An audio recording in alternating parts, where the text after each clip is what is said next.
Good morning, and welcome to a very peaceful morning here on Djuma, Arathusa and Cheetah Plains Game Reserves in the Sabi Sand. My name is Jamie, and this morning I have Gert on camera with me, and we've come to investigate, as I promised yesterday, one den site per drive, or one old hyena den site per drive. Yesterday, apparently, Brent and Gert saw Madam, the matriarch of our clan, hanging around Philemon's dip, which got me thinking that perhaps, maybe, just maybe, we were mistaken about where the hyena den has actually moved to, and that they might actually be right under our noses at the old Philemon's cutline den. Unfortunately, as you can see, nothing hyena-shaped at least, has been around this den site for a while, and in fact it is completely empty.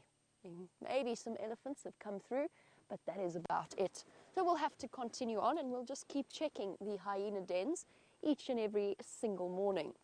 Now, if you are joining us for the first time, this is a live safari, which means that everything you are seeing is happening right here in the northeastern corner of South Africa. Not only are we live, but we are also interactive, which means that you can send your questions through on #SafariLIVE on Twitter. And with that being said and covered, let's go and see what else we can find. Now, I'm not all on my own this morning, or at least Gert and myself, I'm not all alone this morning. And we have James out on a new vehicle character to add to our show, but I'm not going to tell you any more about that. I'm going to let James do it himself. Nevertheless, James and Brian are also out and about. And we have the lovely Rebecca and Lou in final control, passing on your questions to us and also deciding what it is that you see upon your screens. Oh dear, unfortunately it's just the elephants that have been through this den site. They wrecked not wrecked, but they definitely changed the view of what this den used to look like. They pushed over the enormous albizia that used to shade the den and made life a bit more difficult for us to navigate around it. I was just really hoping, first of all, that perhaps our lovely hyenas had moved here and that we were wrong about the Simbambili den, or possibly that we have some of the other females in the clan getting ready to have some babies. And there were tracks all over right at the entrance to this road, which got me even more excited. And they have wandered through, but apparently not to stay. Oh, we'll have to just keep checking and just keep hoping that they're around. Kirsty's hat, of course, keeping my head lovely and warm on a morning that's not too chilly. I think we're facing the calm before the storm at the moment. There's apparently a brutal cold front on its way, bringing snow to the Drakensberg Mountains and icy cold temperatures for us. But for now, the warm air is being pushed ahead of the cold front, and it's not too bad. It's in fact so warm that I haven't even bothered with a hot water bottle this morning, so you must know this is probably one of the sort of warmest mornings that we've experienced. They tell us that it is 14 degrees centigrade, which is sort of almost 60 Fahrenheit, so really not too bad. While we continue on, I'm going to pass you over to the capable hands of Mr. Henry so that he can tell you all about his new vehicle.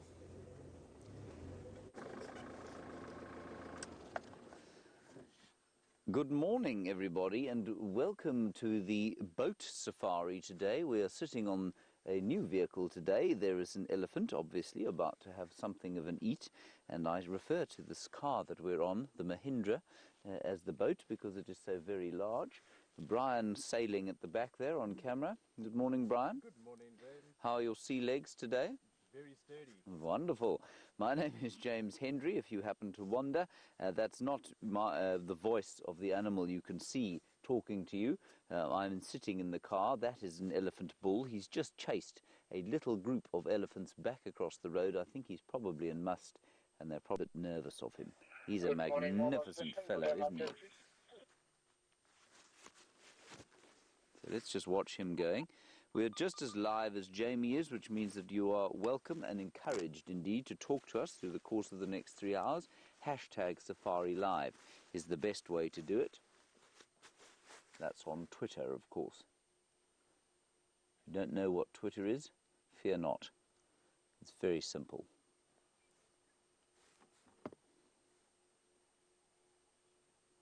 Just feel how silently he moves. There's very little sound coming from around him. And he, of course, to my mind, is the real royalty of the bush.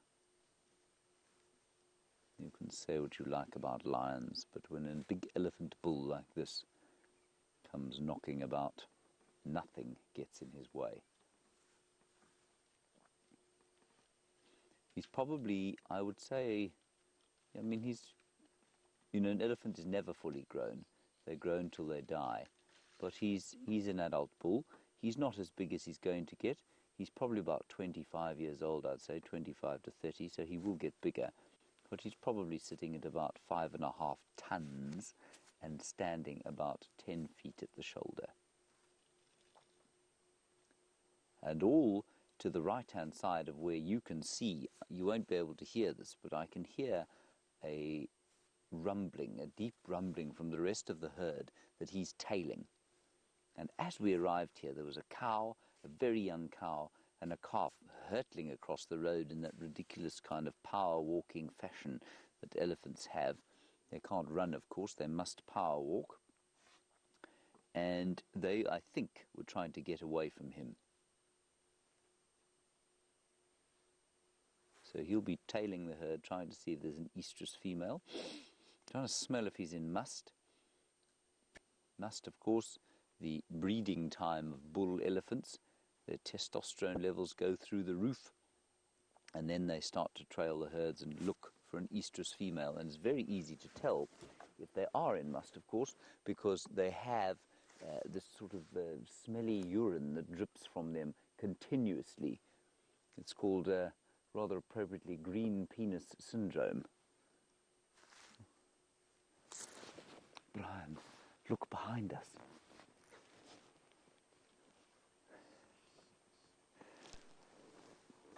Look at that, everyone. There come the sun.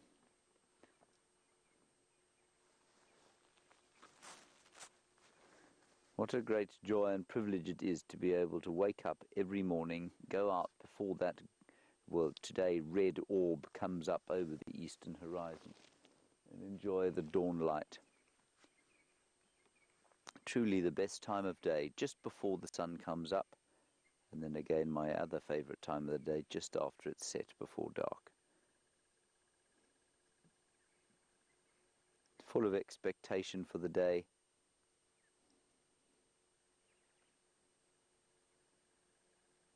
And we'll see what happens. I'm just going to quickly call these elephants in. Stations, there's a breeding herd of elephants and Voyatella access at junction power lines. Animals are mobile in an easterly direction. Southeast, northeasterly direction. Isn't that pretty?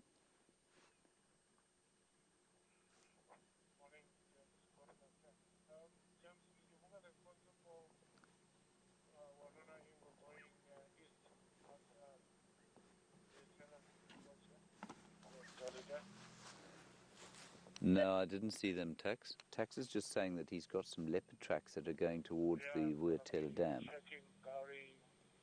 It's quite exciting. We'll go and give him a hand just now there. Okay, copy, thanks. Stunning. Let's go and have one more look at these elephants, everybody.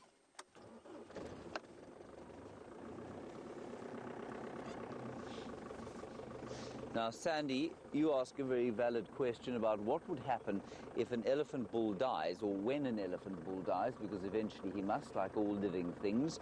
And you want to know if hyenas and lions will have a go at him, if they'll eat him.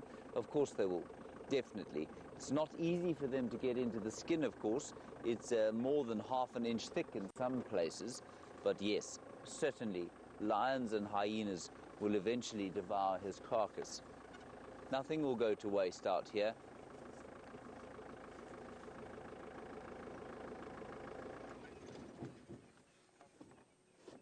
I'm just trying.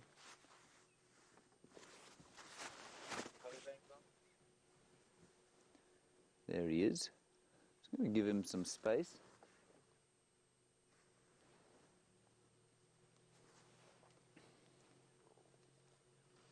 He's a big fellow, that. He will fill out. You'll find that when he's about 35 to 40 years old, he will fill out. So his muscles will become larger and he'll get a kind of a more solid appearance to him. I mean, he's very solid now. It's not to cast any aspersions on his current build.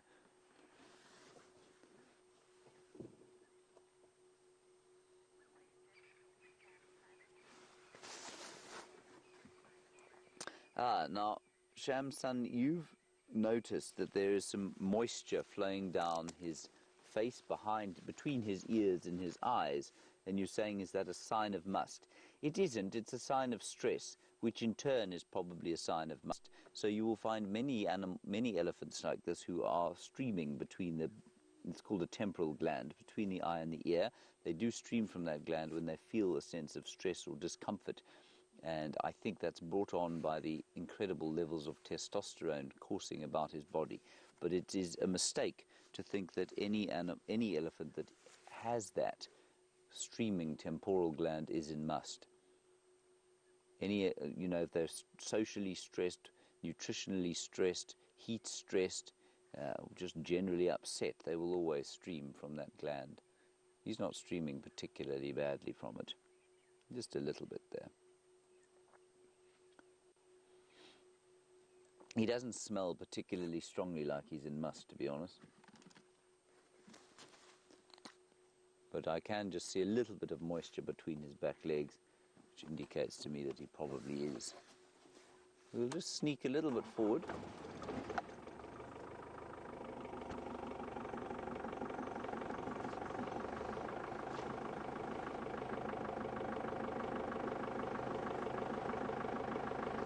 See how he reacts to us.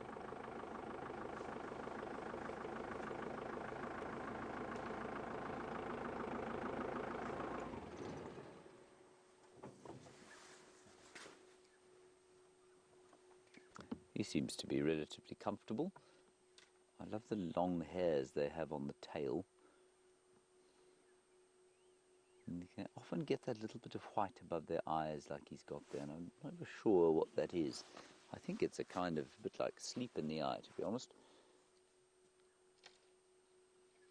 And it always seems to form just above.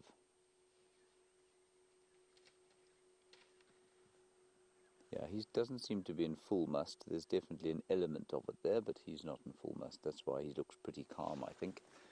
And you can just see the colour of his face changing there. You see that? Just changing as the sun starts to bathe his forehead. It was an unusually warm night last night for us, so I don't think he's going to need to leap into the sun to try and warm up too much.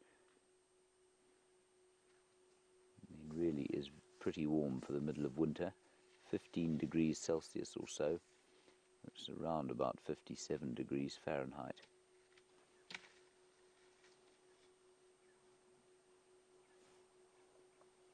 Isn't that lovely, the way his face has turned oranged?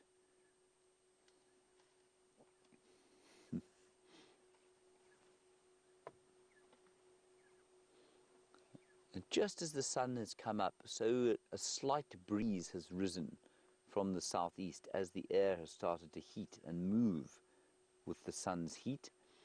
And there's a lovely smell. It is a wintry smell. It's a smell of dry leaf litter on the ground and mixed in with a bit of dust, and it's really lovely. He's almost gone pink, hasn't he, Brian? Yeah. Pink elephant. Mm-hmm. Need to watch out for those. Yeah, you got to watch out for pink elephant.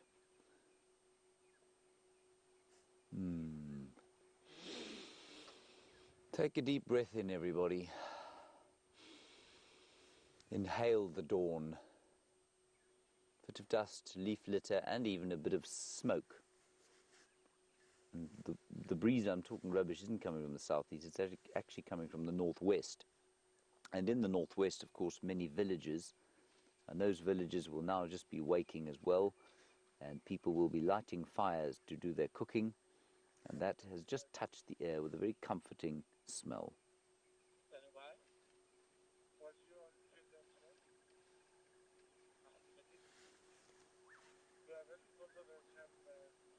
Let me sneak a little bit forward from here, see if we can't get a slightly better view.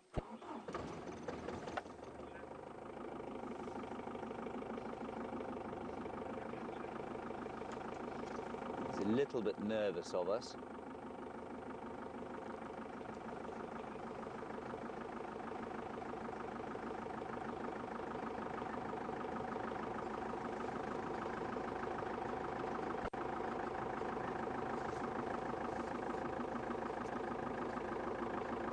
I'm going to try and get him with the sun behind him, but I don't think I'm going to succeed because he's moving in the wrong direction. Let's just stop here for a last look.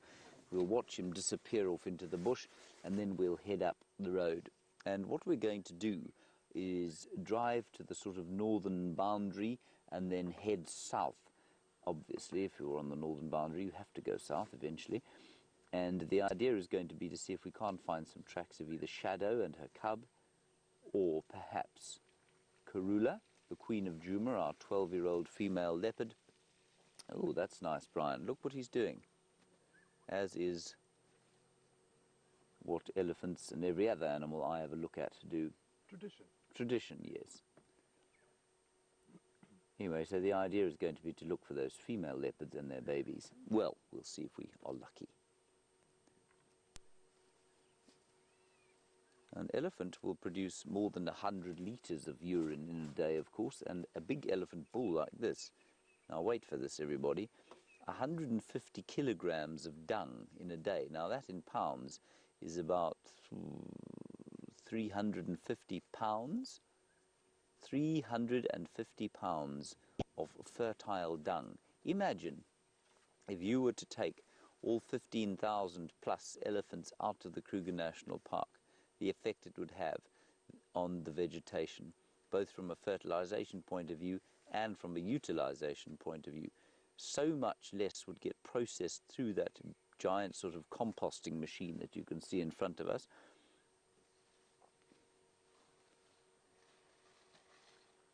And it would profoundly change the landscape. Right, well, this elephant is going to wander off into the dawn light. Let's go back across to Jamie and see what she's managed to find. That is the thumb.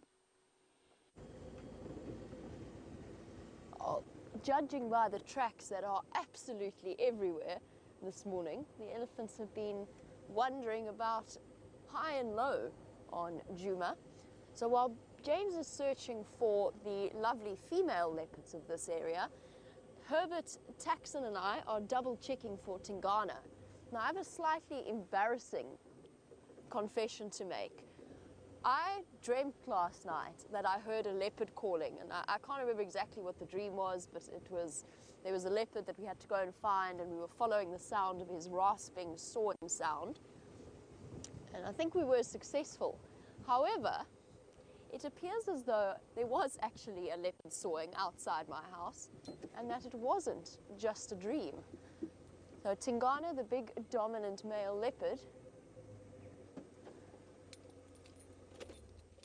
there we go, look, there's more elephants for us to have a look at.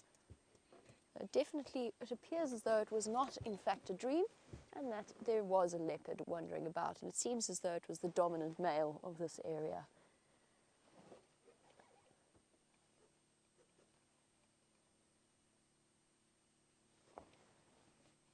Also wandering off into the bush.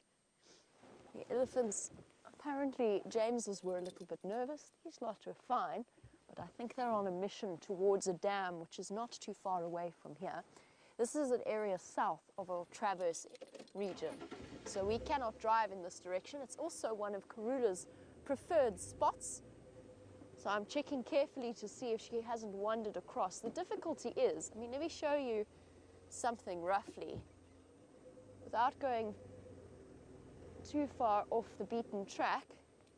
If we have a look at the side of the road here, which is generally the best place to look for leopard tracks, because it's where the cars, the vehicles haven't moved across, you can just have a look at what sort of an impact elephant tracks have.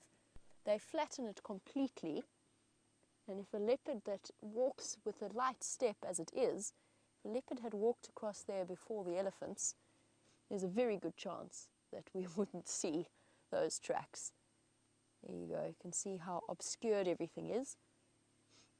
And that combined with vehicle traffic makes life a little bit more tricky. Luckily we have the master tracker Herbert, who's been responsible for some incredible leopard sightings recently. We've got him on the case to see if he can't find Tingana. He's also just called in that there are lots of hyena tracks on Central Road. And I did hear a hyena calling from that direction. So maybe, just maybe, there's still hope for our hyena den. And we know that Herbert is searching high and low. He's checked all of the area where they used to be around Aubrey's Road. And he tells us that they're most definitely gone. Perhaps all is not lost. Sure, okay.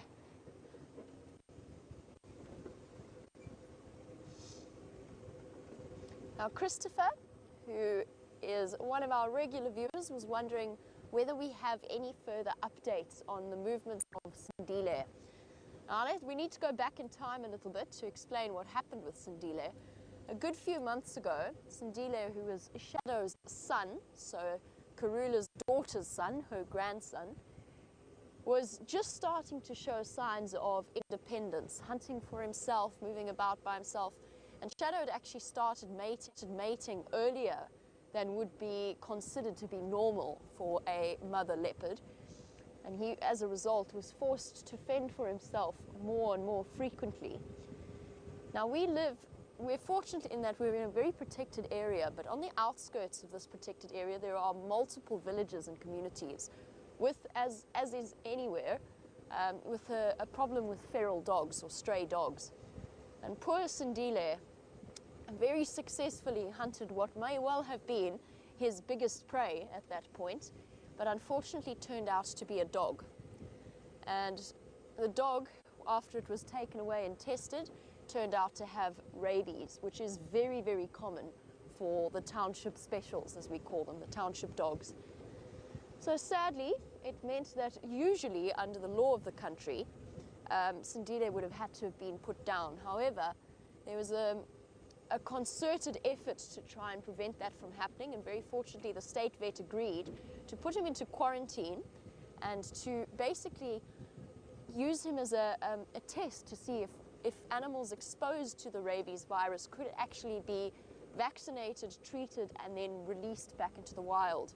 So after an internment of close to 8 months, Sindile was released on the 5th of May and has been wandering around, monitored very closely by a collar that sits on his neck and sends out infrequent GPS coordinates as to where he may be. So the last we heard was that he was very close to the Simbambili fence line, so to the north of Simbambili, which is to the northwest of Djuma. He caught something, or he was sharing a kill with a female, and I'm not sure which female it was. Might have been Sakani, could have been any of them.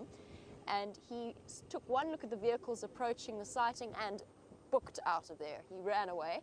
He's no longer used to the presence of safari vehicles. Now, I have a confession to make. I think we nearly found Sindile the other day when we were searching for a way to get into the Matimba male lion sighting on their buffalo kill. I had a kudu going absolutely frantic next to me, barking their deep bark alarm call.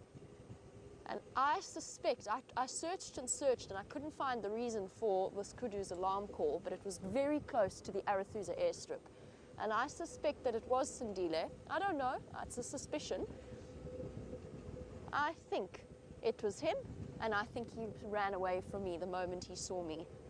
Now, the latest update was that he was in Pikanini, Utah, which is a part of the Sabi Sands around Simbambili, and hopefully he will at some point move in our direction. However, it does seem as though he's exceptionally scared of vehicles at this point, and it may be a long time before he readjusts to their presence.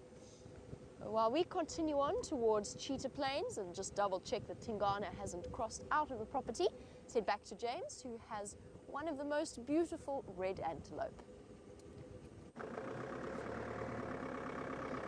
I'm just reversing, everybody. We had a herd of impala, but they've gone into the bushes there. But there's some more alarm calling behind us. So let's go and have a look-see if there isn't something, well, with teeth and claws and golden fur, perhaps, that they are terrified of. Sounds like just about over there, maybe about 150 to 200 meters. Just reversing the boat. Which VM very cynically called the Titanic yesterday, of course, given our luck with vehicles.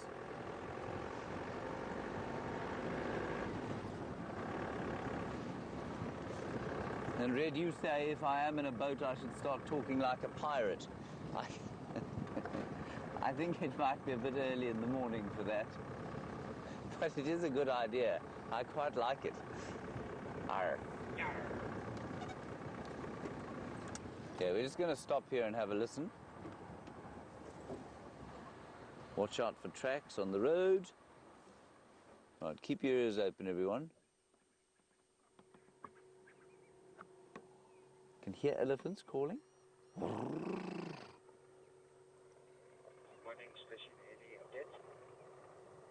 Let's keep going up the road here.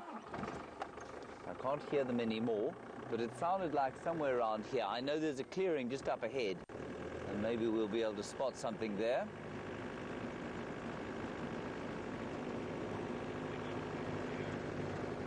Must keep carefully looking as we go up on the termite mounds, down in the shade.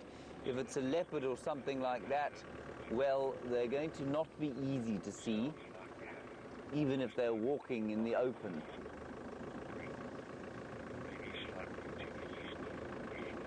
Very nice termite mound there. And of course, being utterly sarcastic, that was a pile of gravel. We're going to turn off again and have a listen.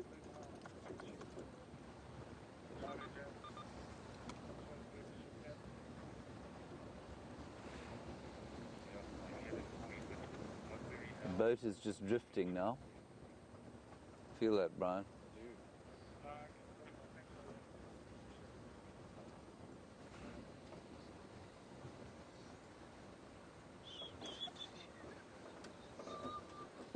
Now this tree over here is a favourite spot for both Tingana and Shadow when they come wandering over this way.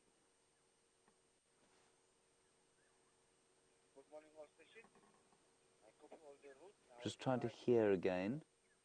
Sounds like they might be further in that direction, the impala. Yeah, they are. They're further on to Arathusa and Simbambili. Anyway, we're going to persist. Go up the road here. See what happens. Just listening to the radio as well. So you can see this is a major game path here. And this major game path is a typical kind of path on which animals will move, both predators and prey, obviously not together, because it's just easier for them to move on a path like this. And on the path at the moment I can see many elephant tracks and I can see hyena tracks, and probably from our hyenas that have moved their den onto Simbambili, and that's why we're not going to the den as much of late. Now Simbambili is the property to the west of us, but we are not allowed to traverse there. Human property laws preclude that. We are able to go to Arathusa to the west of us, and that's just a little bit further south.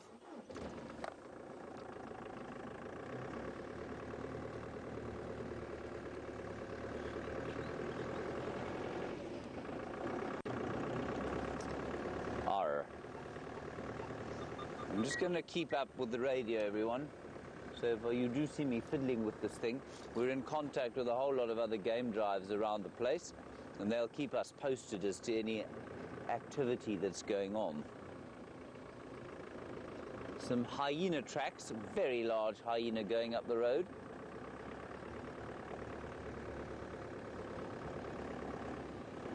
And I don't know what else those impalas may have been alarming at.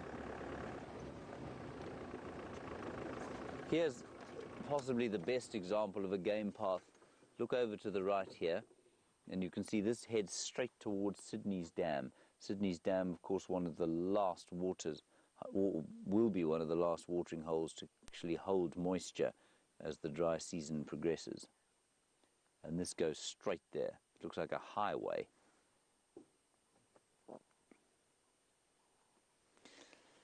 Hello, Anne. You're in Canada, and you're wondering about migration patterns. And I think this is a really good question. I'm just going to not drive while we answer, because I want to listen. Anne, you say, do any of the animals migrate during the winter? They don't. Did they used to? Yes, probably they did. We think that they used to go up into the mountains. So, for example, before the advent of people in this area, there are about sort of 4.5 million people living on the borders of the Kruger National Park. Most of them was kind of shoved into the area by the apartheid regime.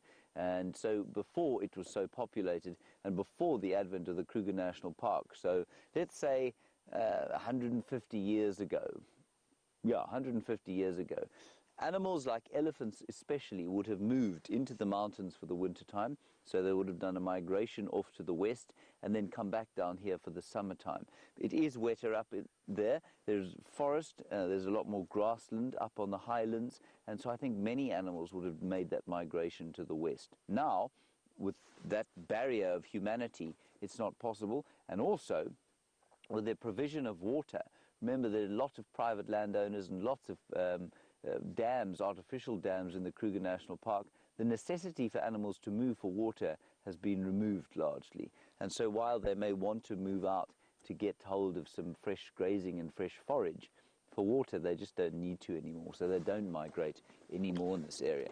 But yes, absolutely, an east-west migration. And what an amazing thing it must have been as an early visitor to this area, to come down in the wintertime and find elephants in the forests of the Drakensberg there, to find perhaps big herds of wildebeest streaming across the dust, or creating huge dust clouds as they go into the foothills of the mountains and perhaps even onto the highlands. I'll just turn that down a bit. Now, we're going to turn south here. We've come pretty much as far north as we can. In fact, I'm going to suggest we go and check Sydney's Dam as the only last water, and then we'll head south again. I suspect some elephants may be moving towards the water already. Some will drink in the evening, some in the morning, and some, well, twice a day. Those that are very thirsty.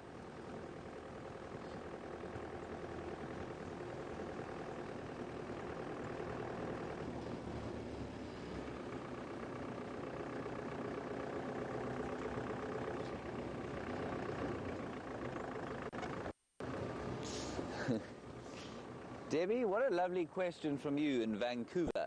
You say, just quickly, I'm just going to tell you where we are. We're at the gate of the Sabi Sands here, and that's why there's going to be a little bit of infrastructure here, but don't worry, it will disappear soon.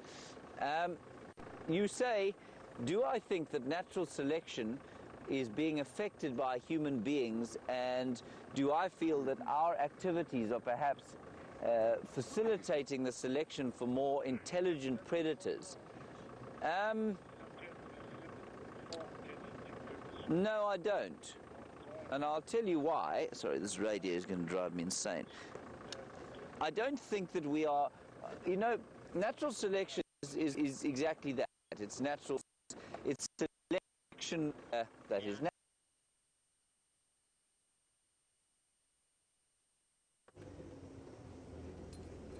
Whoopsie daisy, and it seems as though James's signal has disappeared. You're on the back of Rusty, and you can join me in trying to figure out the mystery that is the lion tracks all over the southern boundary of Gowrie, Maine. Up and down, up and down. Apparently, I've just bumped into Shanae, and she said that they were seen crossing north into Torchwood at some point early this morning. And it just was that they were chasing a herd of buffalo, or following a herd of buffalo at least. I'm trying to find you a nice track so I can show you exactly what I mean. These tracks are fresh, so we must have, I think, maybe missed out on seeing them just by half an hour or so. You can sort of see what I mean. There's female tracks here as well. Let me try and show you. It's a bit tricky here because a lot of them have already been driven over. But we've got a few here where the male went to spray the tree. And in fact, I can smell him. I can smell the scent of the male lion. I'll jump out and just show you exactly what it is that I'm looking at as soon as I've managed to untangle myself from scarf/earpiece. There we go. I think I might be able to get out now.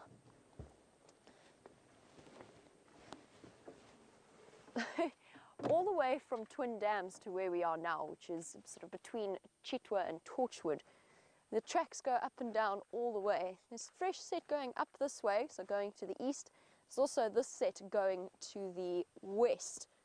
And this is definitely male lion, and it's actually fresh because I can smell where he's sprayed on this bush. And I'm just trying to see if there's any moisture left still. Very distinctive smell, lion urine. How's this, Gert? Can you see this one? Perfect, thank you. So for those of you who are new to tracking or new to the live safaris, this is what a lion paw print looks like. This is the back part of his foot, the back pad, and these are his 4, oh my word, it's very smelly down here. These are his 4 toes, and he's going that way. How do I know that it's a male versus a female? Well, just the sheer size of his track. I mean, if we look at, let's use this as an example. It's a nice clear one. The entire outline of the track is here. So if I trace it like this, that's the outline of his track. That's the size of my hand as a comparison. So basically, his paw print is the size of my hand. And off he went in that direction. But according to Shanae, he then came back and went up into Torchwood, or north into Torchwood. So they've just been all over the show, and we've spoken about this before, about the fact that Gowrie Main serves as basically a highway for the Birmingham boys. It's part of the central part of their territory. Hornbills, sorry, not, I thought it was alarm calling zebra. It's a central part of their territory, and they use it regularly as a path from A to B, or in that case from Cheetah Plains towards Djuma and Arathusa. And they also use it as a very important scent marking area to make sure everybody knows that this is their territory.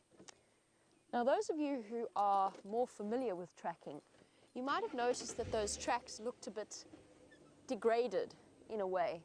And there's 2 reasons for that. One is that that sand is very, very soft and fine, which means that whilst the track shows up clearly, it also disintegrates very quickly. Now, it was a bit windy last night, and that combined with the regular passage of vehicles up and down this road makes the tracks look less fresh than they usually would. Just about 200 meters south of where we are now, there's one of the biggest dams left in this area, so one of the dams with the most water, which means that a buffalo herd would spend a great deal of time moving through this area. We are about to come upon the Mulwanini, which is the river system that runs through Torchwood. And it might mean that our signal will dip, but let's go through nice and slowly and search and see if we can't spot Tundi before we just, oh, these lions. They're driving me crazy. Their tracks are just everywhere. Just want to check something quickly.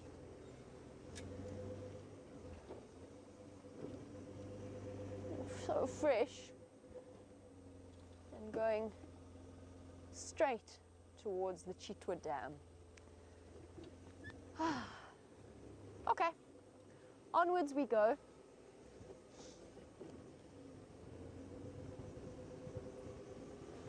See if we can't investigate further.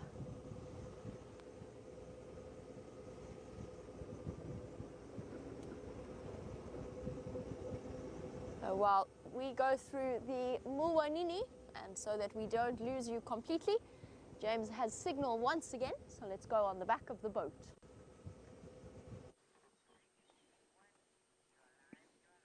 So sorry about that, everybody. You went to check Sydney's dam. I'm not entirely surprised that we didn't have signal there, to be honest. We're using Wendy's kit, and we know Wendy wasn't great there.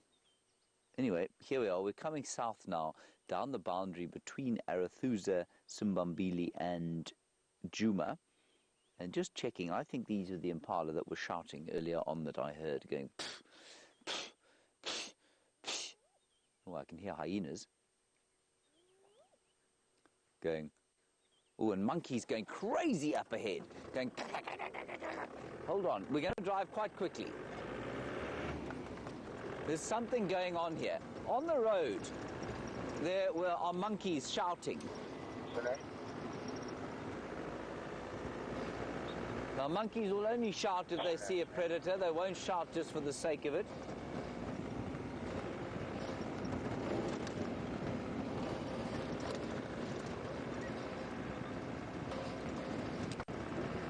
Going to drive quite fast. Debbie, I will get back to your question about natural selection and intelligent predators. It's a little bit colder when we drive at this speed, isn't it, Brian?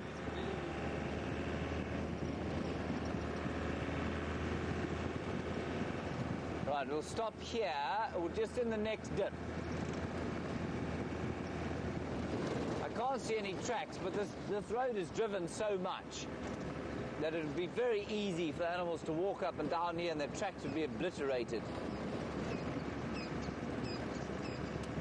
Looking in the trees for monkeys.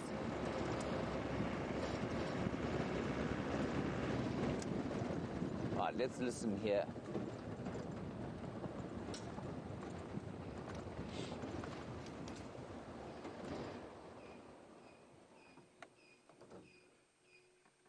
They're still going. You hear them, Brian? No, they've stopped. No, there they go.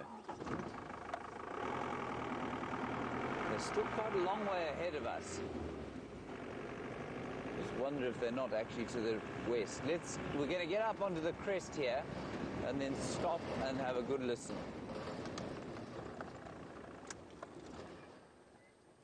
I'm going to just take my earpiece out and open up my ears. There's an elephant looking very cross. It's behind us now, the monkeys.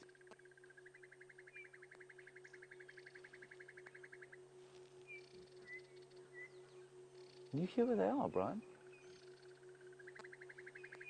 I think they're on Impala Road, which isn't far from here. Let's go onto these power lines here and go and have a look. I don't seem to be getting any closer to them. They're probably up there now.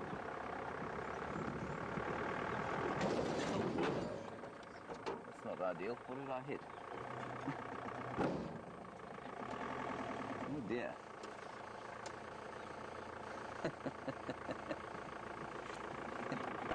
I think it's a large stump. Hey, well, let's pretend that didn't happen, everybody. Please delete the last few minutes from your life. Elephants up ahead, monkeys shouting there, me not watching the road in the rising sun.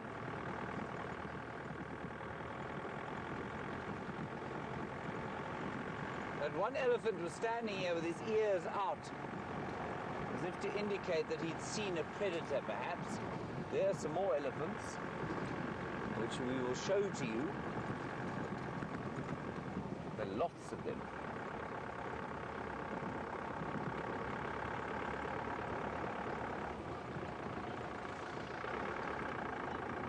I'm just going to get into a position where we can watch them cross the road.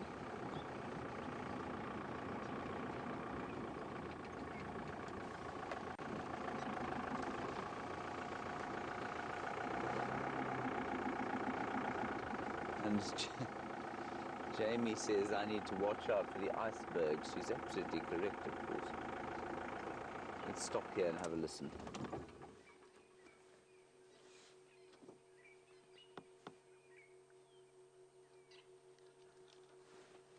Well, they're still going, those monkeys.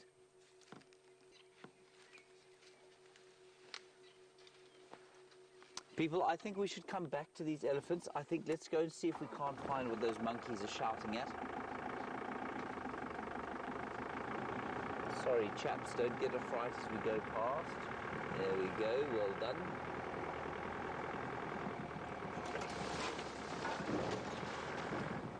It was a very large iceberg that we hit there.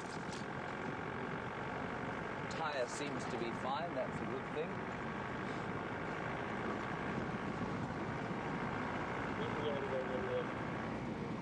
It's going to go around here.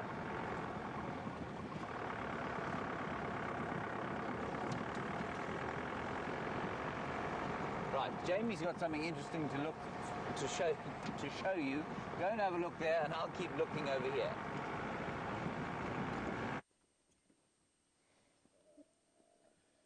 So while James rushes to follow the monkey alarm calls, we have some glorious buffalo in the morning sunlight. Dust flying everywhere. And my suspicion is that these buffalo have had a hard night, judging by the lion tracks everywhere. Although they look pretty relaxed at this point. I wonder how big this herd actually is. It's so bright I can barely tell. But I can hear rustling all around me. I think we've got a relatively large, and I can hear them mooing away. So we've got a relatively large herd here.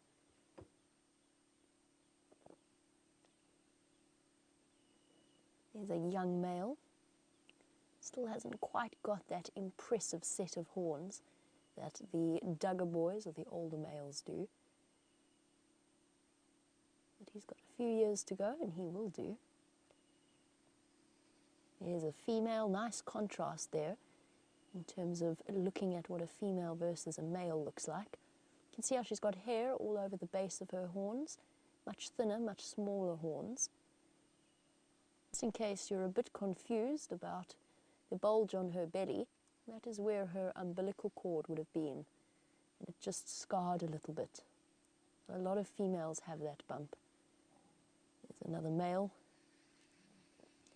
Starting, unfortunately, as we're going to see more and more of, some of the buffalo starting to look as though they're struggling a bit to meet their nutritional requirements.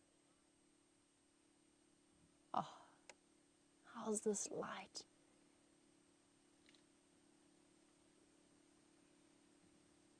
So beautiful.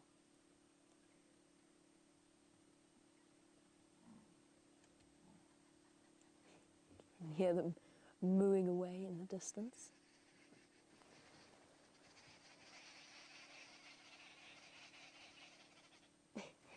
Arrow-marked babblers fussing in the distance. That's the bird call that you can hear. You can see what I mean? Hip bones starting to show through.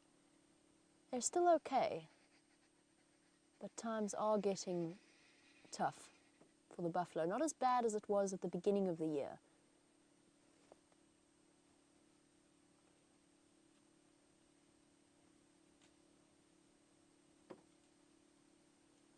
You can see, if you watch them trying to feed, searching for as much food as possible, the options are relatively limited. And they're just filling the air. Even though they're not running, they're filling the air with dust. Gert and I are going to be sneezing our way through the rest of the morning. So many of them moving in through this area.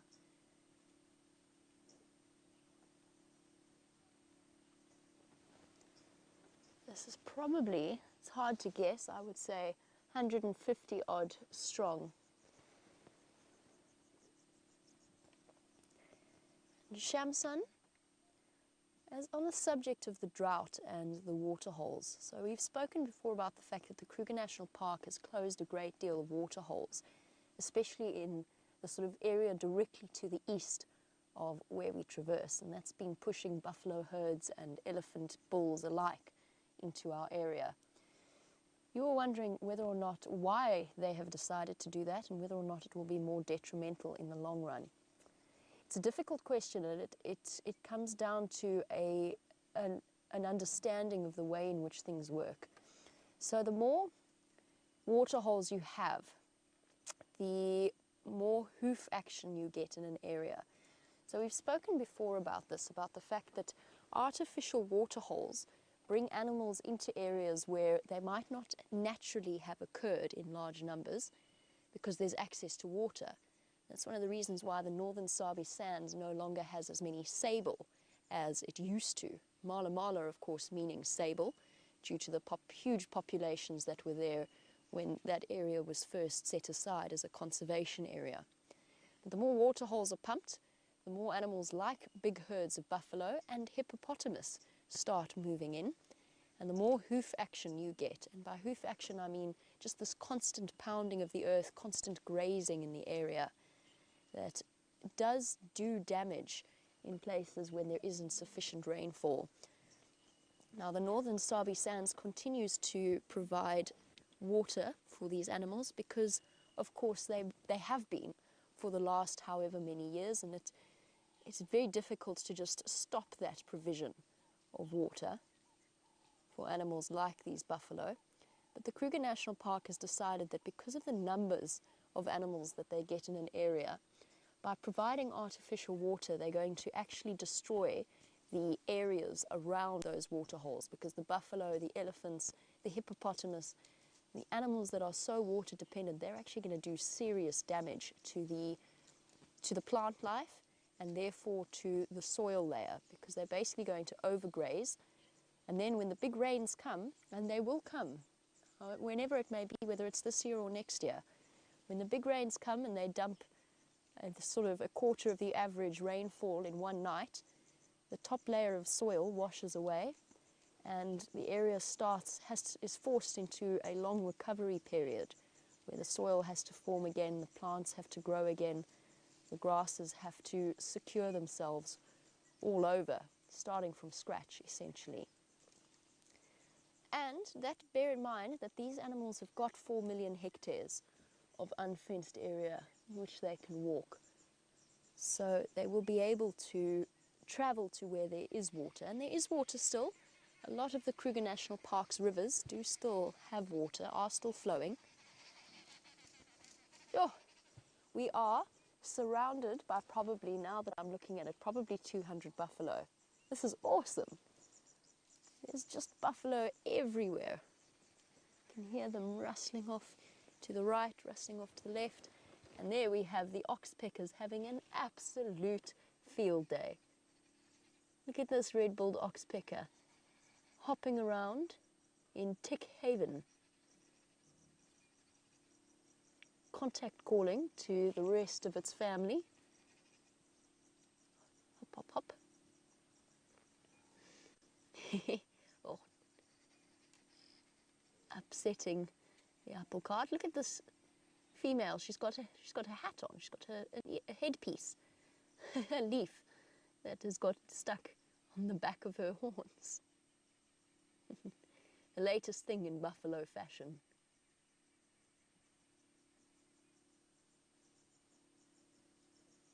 Shame. Hard life. Watching each and every individual buffalo here searching about for grass that they can eat. Now, times that by 200, you get an idea as to the impact that a buffalo herd of this size will have on an area.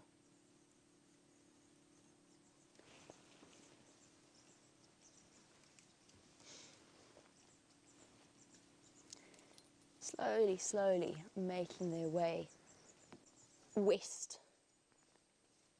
I wonder where the lions are that were meant to have been following this buffalo herd. Perhaps they shall make an appearance. Big old bull. See the scratches from where he's walked through trees. He's almost got a symbol on his shoulder.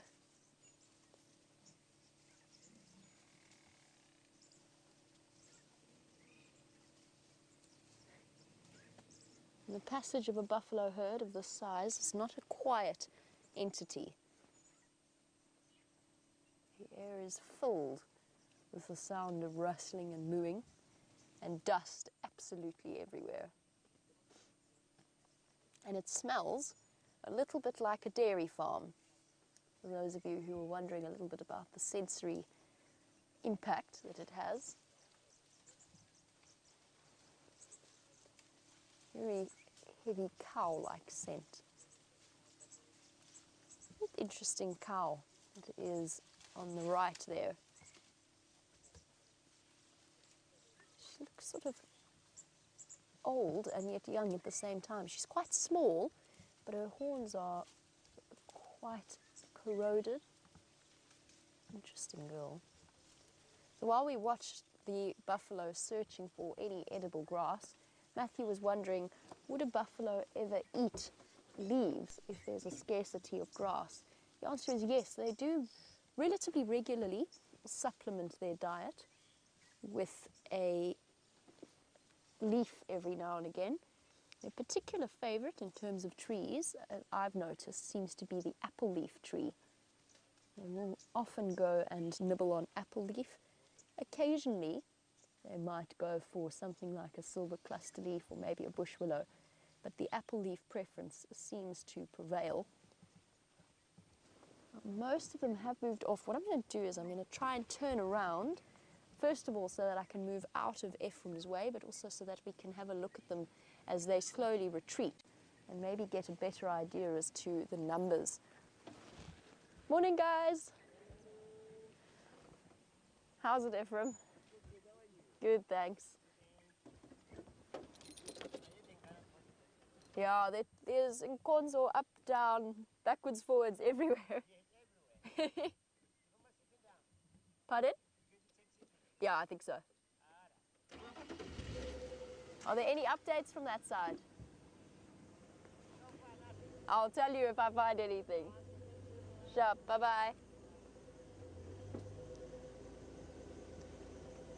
Ephraim just wondering if I'm going to go and check cheetah plains, which of course is the plan. Just turn around, see what this view looks like from the top of this ridge. Hopefully it's quite spectacular. Oh.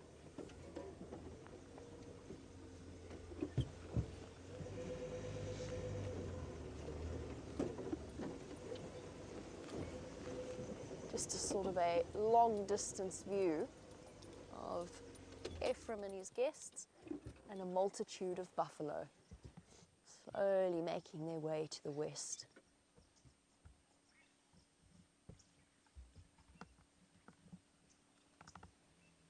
They're spread out on the northern and the southern side of the road.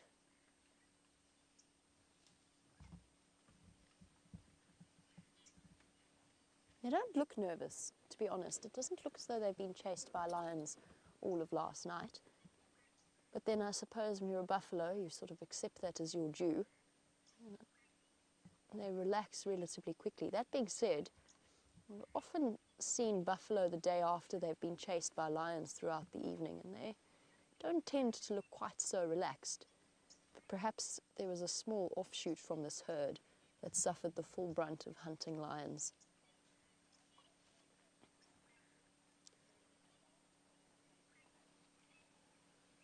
And Sandy, you were wondering why buffalo travel in such large herds, since surely the stragglers don't get much to eat.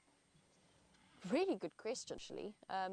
The sort of the typical, stereotypical answer to that is safety in numbers, particularly for the young calves that are incredibly vulnerable. And I mean, we get buffalo herds here up to 1,000 strong. The last time Brent and myself were in the Kruger National Park, we saw a buffalo herd that stretched easily for a kilometre as we travelled along the road. There must have been 1,000, 1,500 buffalo. I mean, you see that little calf wandering at the back there.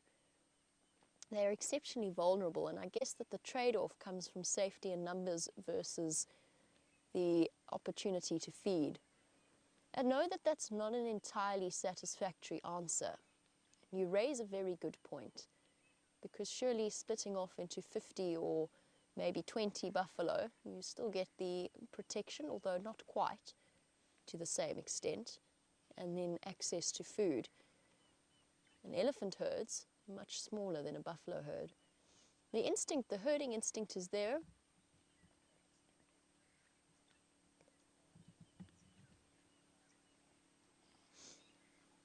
It's a good question, and it's one that I don't have a complete answer for. I think these large herds, it really is just more about safety than anything else. Although a buffalo herd as an entity is not the smartest thing in the world. They can be, oh, some upset buffalo there. They can be very panicky. And as soon as one panics, the rest disappear. Now that I'm full of dust and hay fever, our buffalo herd is moving off. James, Richard, you were wondering how a buffalo herd compares to the smell of an elephant herd. Buffalo herd really does smell like cows. It smells like a farmyard almost. It smells like a collection of cows all together. An elephant herd is a very different, it's much more planty, if that's even a word. It's a scent of almost decaying plant material, but a really nice smell. And to me, I prefer the smell of an elephant herd to a buffalo herd. Maybe that's just the association that I have with the animal. But it's interesting how different the different animals smell, and it's largely dependent on their dung, of course. And the elephant's digestive system, because it's much less efficient than the buffalo, the plant material smell comes through a lot stronger than the cow smell that comes from the buffalo. My favorite smell in the bush is the smell of black rhino dung, which I haven't smelled here at all, but it is absolutely one of the best smelling things, and I don't know why, because their diet's very similar to that of an elephant. There's just something about the particular tree species that they target that I found is a stunning smell. And speaking of elephants, while our buffalo disappear, it seems as though James has found some more for you to look at.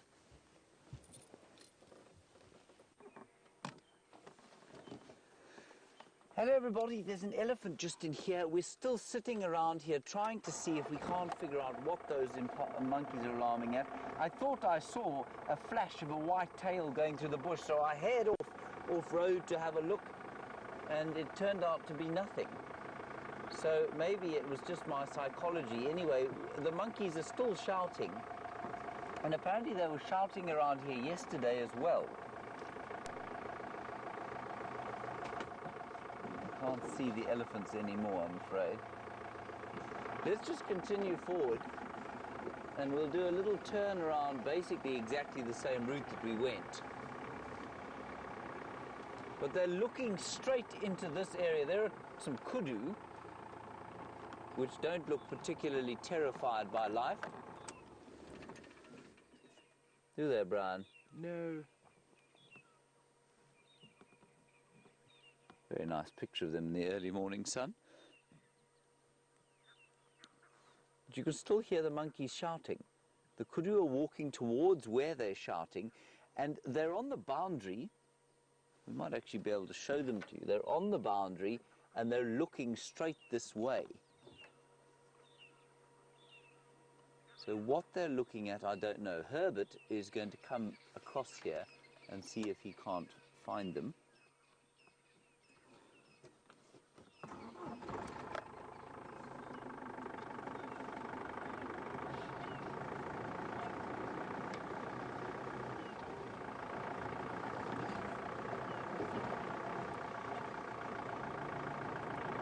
By them, I mean whatever it is making those monkeys so very cross. But I'll try and show you where they are. Kudu chilled to the max.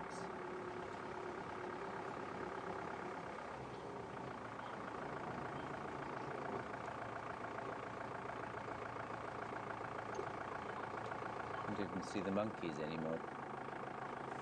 I'm just hoping a predator's going to pop out into the open here, which of course could well happen. There you can see the monkeys. I'll just quickly turn so you can see them.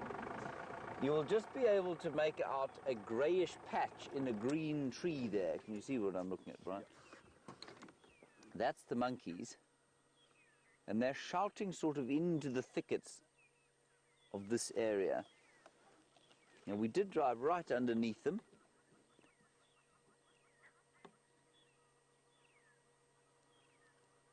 I mean, this is a really good opportunity for us to find the predator, but again, you can see the kudu They are very relaxed. I haven't seen any tracks, except for hyena tracks, but, you know, monkeys wouldn't alarm call at hyenas. It would only be lions or leopards.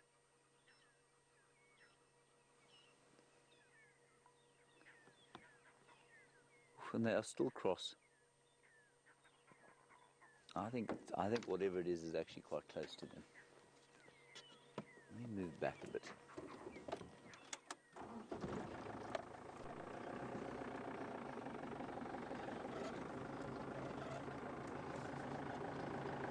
We'll just scan underneath the bushes here, but it might be a good idea for me to go in there on foot and see if we can't find something that way.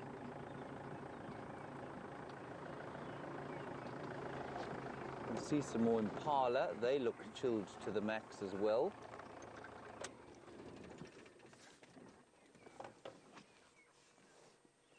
Ooh, hyena, just behind us, right here.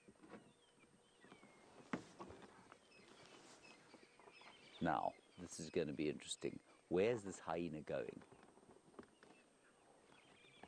Because hyenas will follow alarm calls. They know. He's just spotted an impala.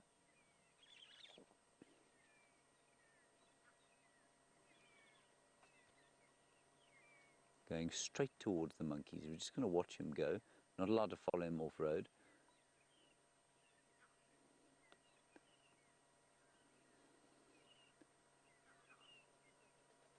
Let's just watch that hyena very carefully.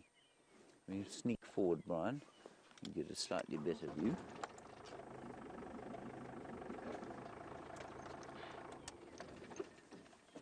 Now, impala are alarm calling, but they will alarm call at the hyena. Hyenas will be doing exactly what we're doing. They'll be watching those monkeys, hearing them alarm calling, think, something may have been killed around here. Let me see if I can't pilfer it. And of course, they are also blessed with much sharper noses than ours.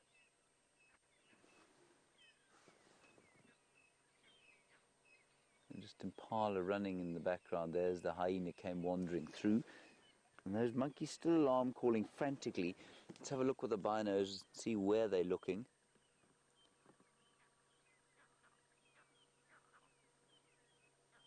Oh, they're still sort of looking down this way into the thickets over here. So Jamie is almost at Cheetah Plains at the moment. And when she gets there and signal is back, I will wander off in here on foot and just have a quick look through here and see if I can't find a spotted cat or perhaps a tawny one. But at the moment, I can't see anything.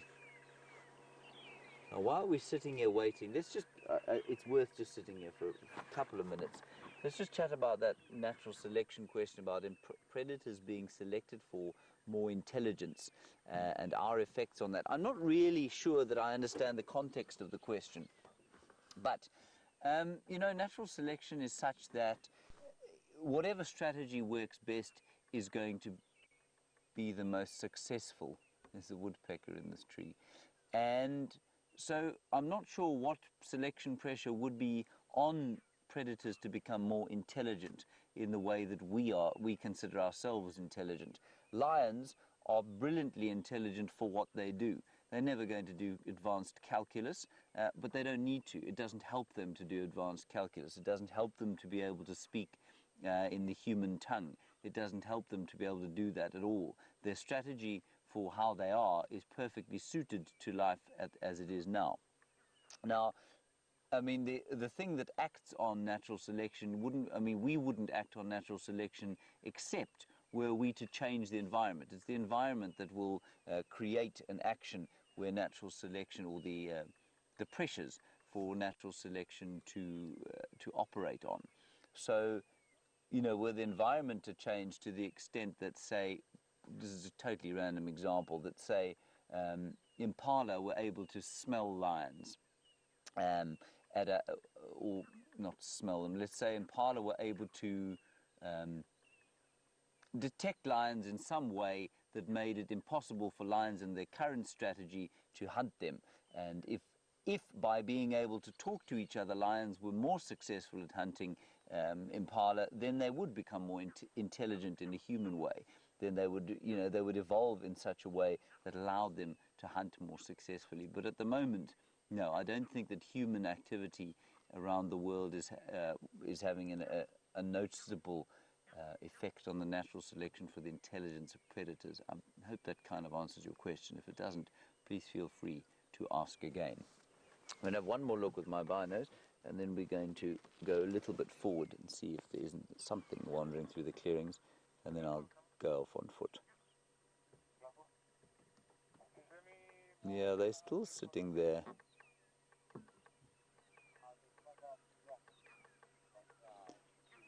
And Shamsung, you say, could these baboons be arguing amongst themselves? Shamsung, these are not baboons. They are monkeys. Baboons are different kind of primate, and they know they can't be arguing amongst themselves. They do argue amongst themselves, but this is not the sound they make. This is the sound of alarm. They have seen a predator. That's exactly the sound they make when they see a predator. There's the woodpecker. It's got a little nest there. Look at that.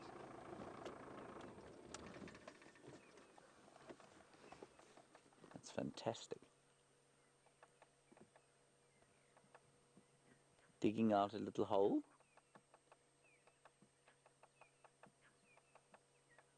That perfect red color. Looks like a cardinal woodpecker. It is a male cardinal woodpecker.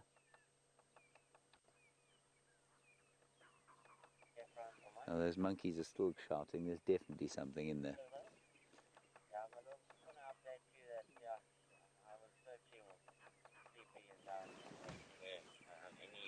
Or anything like that. There was. That's a lovely sighting of it. Really, really nice sighting of a woodpecker.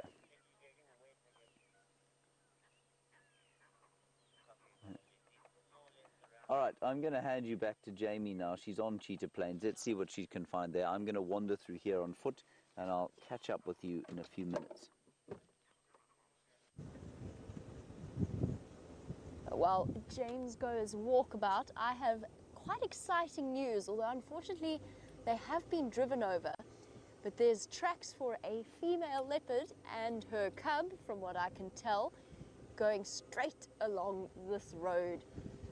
Let's keep our fingers crossed, and let me try and let me have a look at something quickly. Ooh, hoist Rusty off the road. Okay, her tracks are here.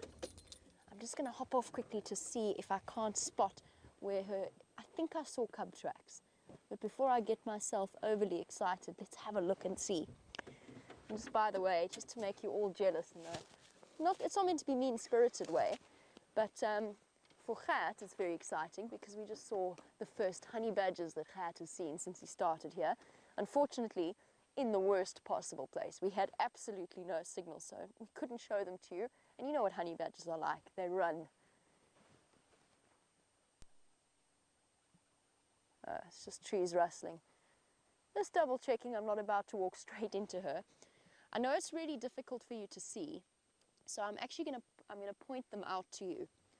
Her tracks are here. Ooh, I say her tracks. I know that Inkanyeni is quite big, but this might actually be a male that's walking along this road before I get too excited. So the track is here. This is the back pad here with its little toes, and there's nothing neater than a leopard track.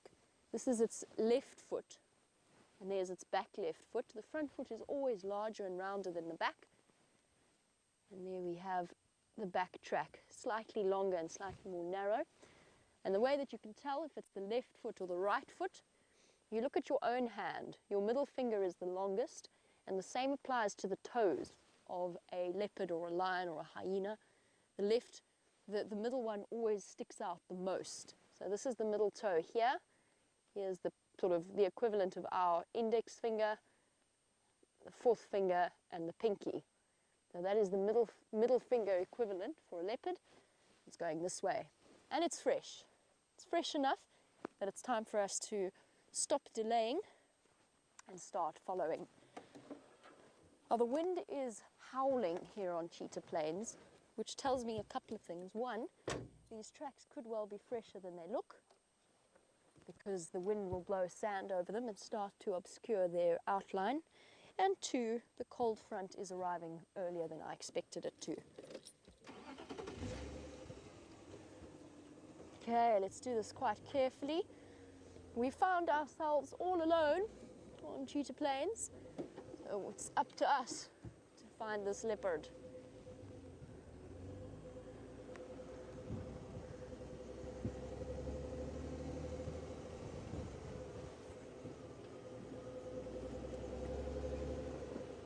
Okay, still driven over. It does make life a bit more tricky. And we'll just keep checking the side. Gert, you've got to spot us a leopard. It's your time to shine. Oh, they're so beautifully fresh. They're on the side of the road now. Okay, we're coming up to a junction. He's walking on the right-hand side of the road. Usually, that means that it's going to cut to the right, usually, because an animal doesn't like to waste its energy taking the long way around. However, you cannot make that assumption. You have to double check, which is what we're going to do at this junction here. And he's gone down this road.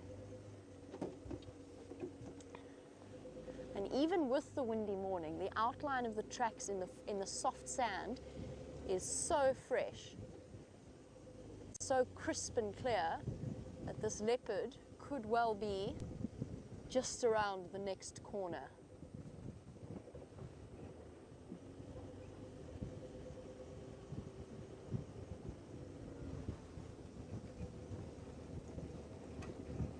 Whenever I don't know, might just be me, but whenever I find fresh leopard tracks like this, my heart rate always goes up a little bit in excitement. There we go.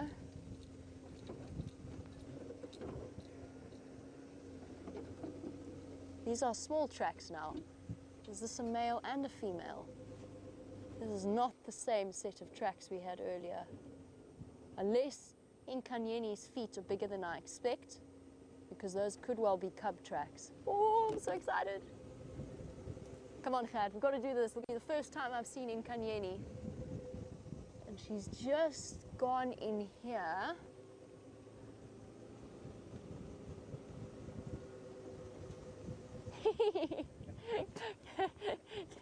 Carol and many other viewers are confused by poor Gert's name, our cameraman's name. His name is, say it with me, Gert. Gert, your name is Gert, right? Gert. G-E-R-T. G-E-R-T.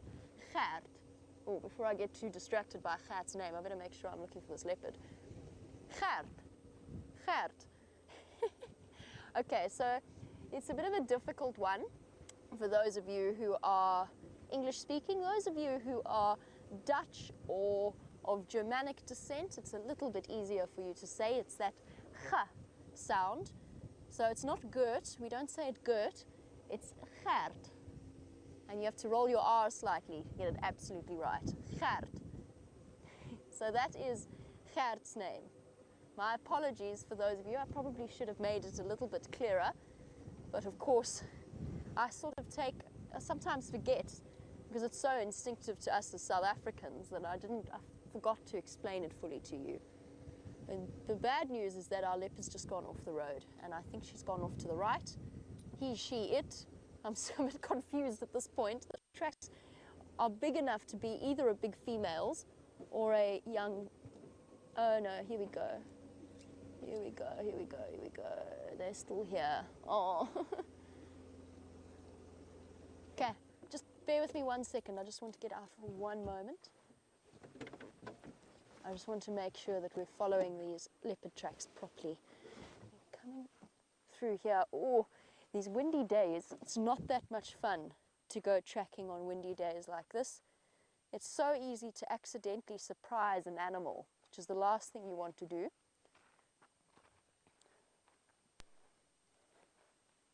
Just checking ever so carefully where this leopard is going. She's going this way. Okay. Just want to make sure we don't go off in the wrong direction. I'm so excited. Make sure I shut the door properly so that I don't fall out of it, which has nearly happened a few times. All right, Gert, let's go find her. I'm a bit bemused here because these tracks that we're tracking, and I'll pull over so that you can have a look where I drew that line, but I'm not going to linger. They're exactly where I drew the line with my foot.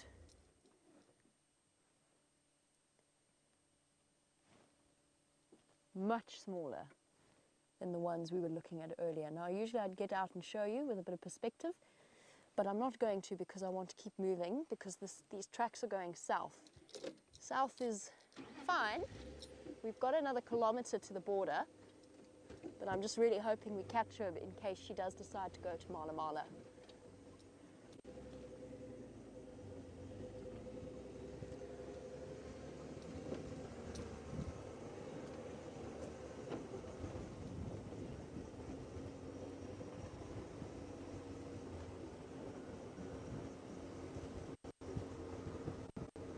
Still here, still here, still here. Oh, this is a tricky spot to spot leopards. It's very dense. Oh, this is so fresh.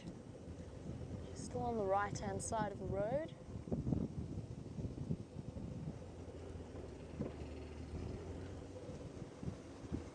Okay, another junction.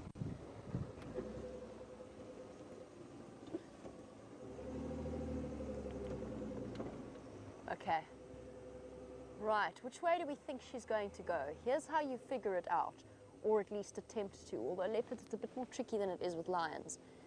The whole time we've been tracking her, she's been walking in a general southeasterly direction. These two roads split, one goes to the west, one goes southeast. So my instinct is that she's gone this way, but I want to try and check that it's borne out by where her tracks go. And unfortunately, it looks as though she might have moved off the road for this particular part of the journey. It's a bit more tricky than that though, because she was also walking again, as I said earlier, on the right-hand side of the road, which very often dictates which way an animal moves when it does move off. So let's check here quickly. Make sure that she hasn't come along here. Scan the ground. I don't think so. No, sorry, yes she has. She just, oh, you sneaky, sneaky leopard. She's popped out right where I'm parked. So she went off the road, maybe to have a sniff around. If it's with her cubs, then perhaps that's why they did it. And she's continuing on. If we look in the patch of sun in the middle of the road, you will be able to see her tracks there. There we go. Perfect. Thank you, Gert. There. Those are her tracks there. The fresh pug marks of a wandering leopard. And so on we go, because look now at the direction she's heading in. Into the block. Let's see if she hasn't popped out further along the road. Leopards are a tricky thing to track, because lions usually pick a direction and they kind of just go with it, unless they get distracted by something to hunt. Leopards, on the other hand, especially Karula. Tracking Karula is like a Mensa test all of its own. Okay, she has gone off in here. Let's check all of the termite mounds. If I were a leopard, no, she's still here. She is still here. Okay, good. If I were a leopard in this chilly morning, she might be going to a kill, or she might be looking for a nice spot on a termite mound to sun herself. And the angle of the sun is just wrong that I can't look far enough ahead to drive fast with confidence that I'm not going to miss where her track's gone off. I'm so determined to find Inkanyeni. It'll be the first time I've seen her. The track's still here, still on the road and still beautifully fresh.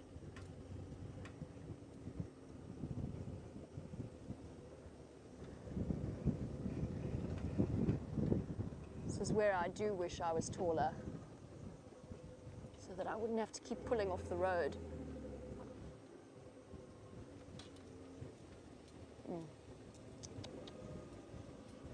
She's gone off.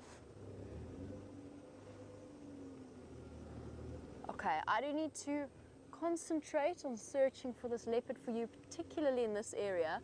It's very thick, she could be hiding anywhere. So while we search for her, let's go back to James and find out how his tracking went.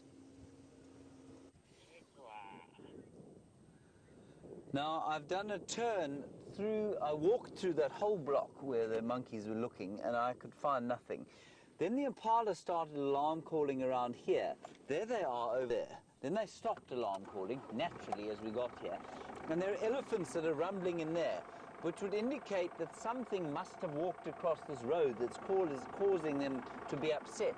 I can't see anything. I can't see any tracks.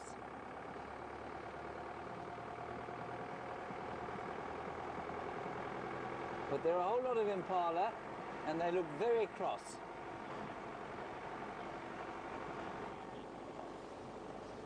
So those monkeys could have been shouting at a predator that was lying down, and then it got up and it walked this way. I don't know, it's all very frustrating, I have to say.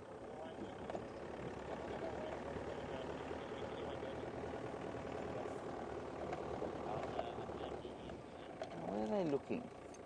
Just go a little bit forward.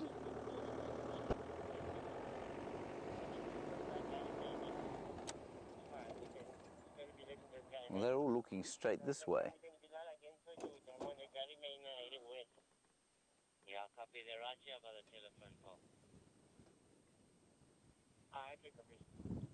And the elephants were just inside there, also getting a little upset. But you'd expect that there would be some tracks of something or other going across the road.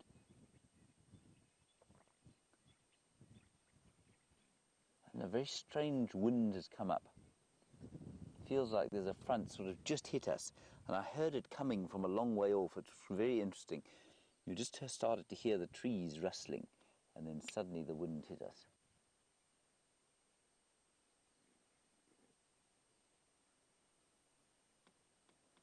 But I don't know.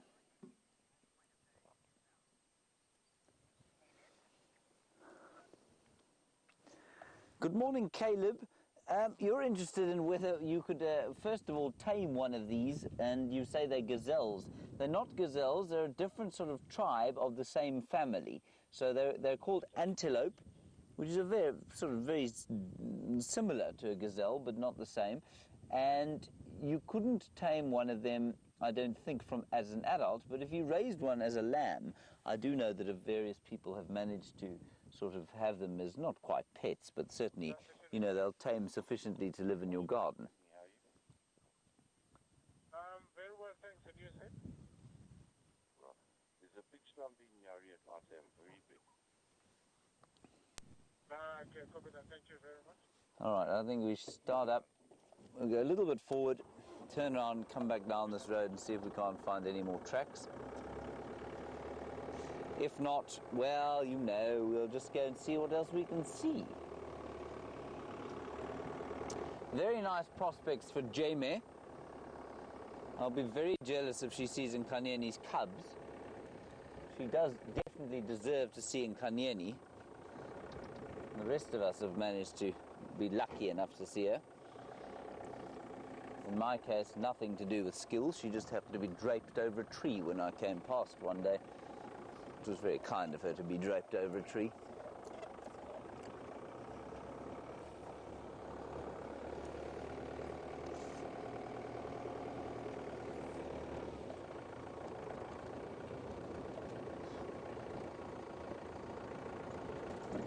And Carla, a very good observation from you. You say, is it typical that a hyena like the one we saw would go off solo like that on its own? Well, that's what solo means, I guess, and try and forage. Yes, it is entirely typical. It's entirely in keeping with their behavior. And then, as you say, if they find something, they'll make a big noise and attract their mates. I'm in about 700 minds as to what to do here. Anyway, let's just go down here, see if there are any tracks crossing the road. Maybe a leopard will just wander out onto the road in front of us, which would be very nice indeed. Herbert says he had monkeys alarm calling in this area earlier yesterday.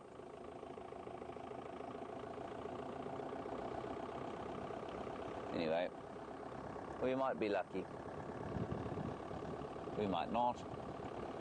The last time Brian and I found a leopard from monkey alarm calls, it was about, what, 300 meters from them? 300 or 400 meters, that's a quarter of a mile they were shouting. So, I mean, it, in theory, could be anywhere in here, whatever it is. Let's just drive slowly down here, and we'll see if any of those elephants pop out as well. I got all warm on my walk, and now I'm getting chilly again, Brian. It's not nice. Let's just have a little listen here, which is a translation for I need to put my jacket back on. See if we can hear anything here.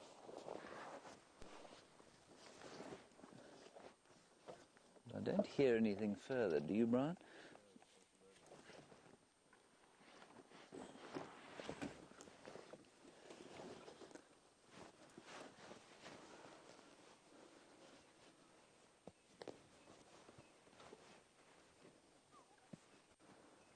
No, I just heard a black-headed oriole going. Lovely call. But otherwise, all is quiet again. Let me just check up the road. There's a bump on the road. I think it's a piece of vegetation. It is indeed. And you know, all around I can hear elephants. You won't be able to hear them because they're making a very low rumbling.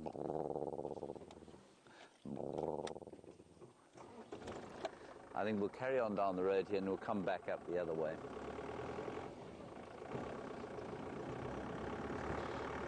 And see what else we can see. Brian, you're putting on gloves. Yeah, this front is hitting us.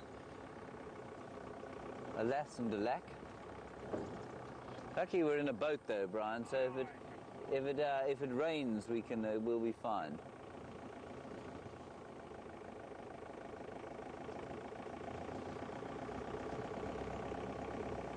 Yes.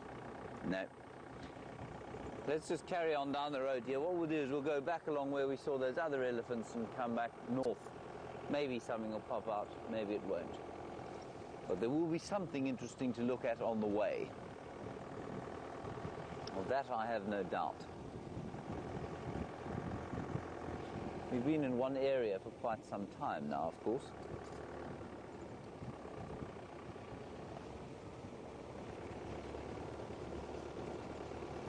And we can just gently drift down the road here, Brian.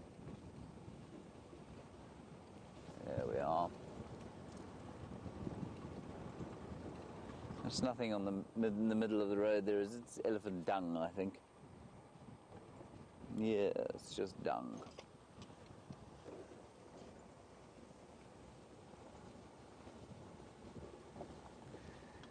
Now, just a quick tree to show you. This tree here, which many of you will know, I'm sure, is called an ebony or a jackalberry, and what's interesting about it is that it's what we call semi-deciduous, which means that it's not going to lose all of its leaves at the same time in winter as a traditional deciduous tree does.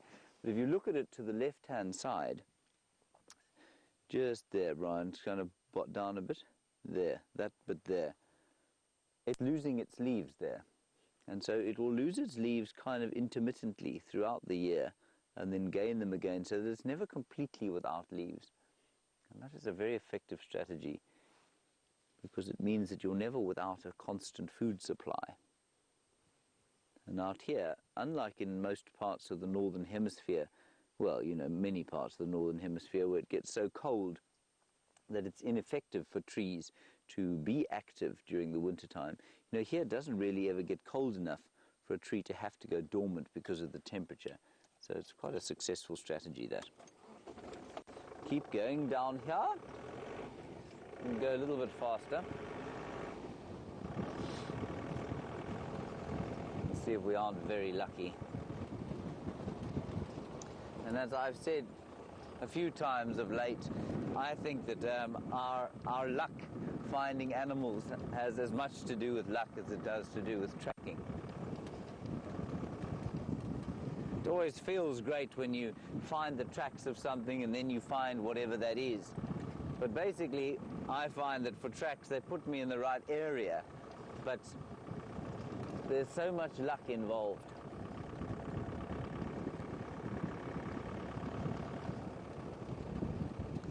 And here is all the elephant activity from this morning. You can see there on the road.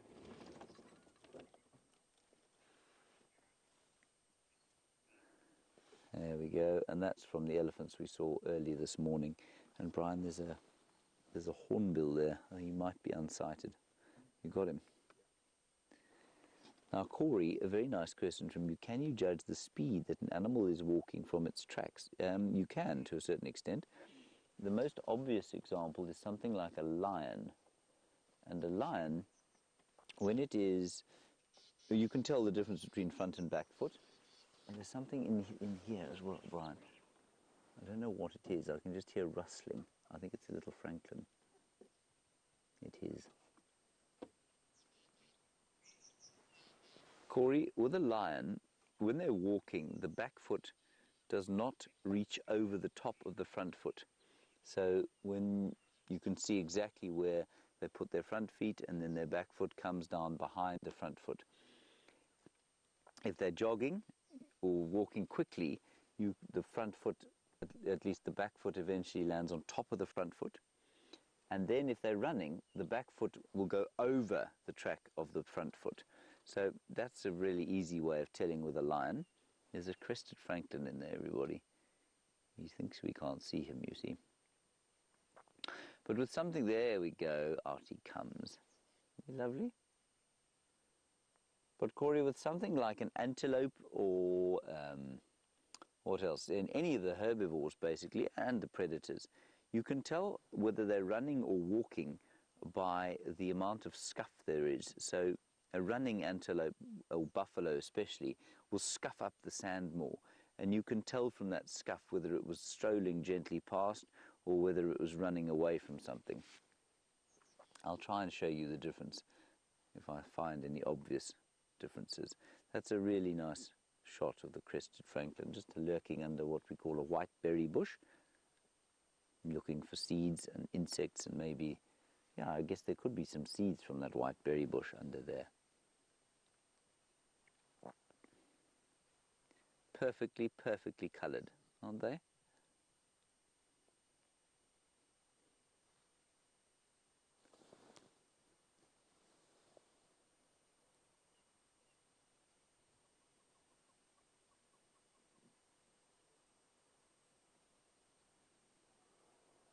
Beautiful little red legs. And the white flecking on the back, which gives it that sort of dappled appearance, which makes it very difficult to spot under a white berry bush like this.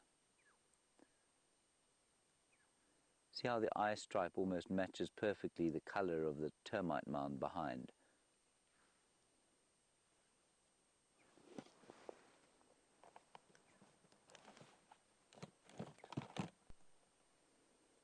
Okay, let's continue on our way. We're going to go to the power line road, which is just up ahead here, back along towards where those elephants were, and then back up to the north.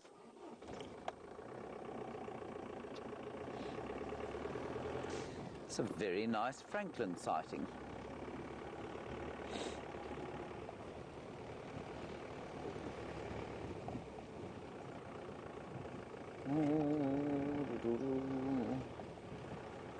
the best place to turn here.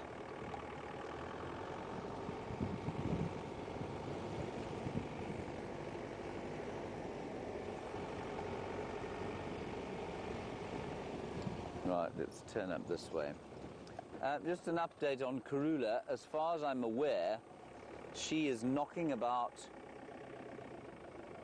She's knocking about little Gari on an adult impala kill with her youngsters. So the chances of her wandering up this way, I'm afraid at the moment, are fairly small. But she'll finish that impala eventually and come up this way. There are a lot of kudu over there. Of course, as I go forward, they become entirely hidden by vegetation. Let me go a little, there we can see them.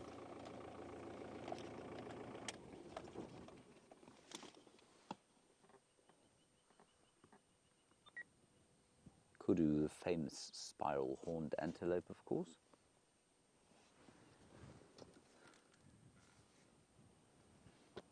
Those ones having, well, there's a male. He's got spiraled horns. They'll all be pregnant, those ladies.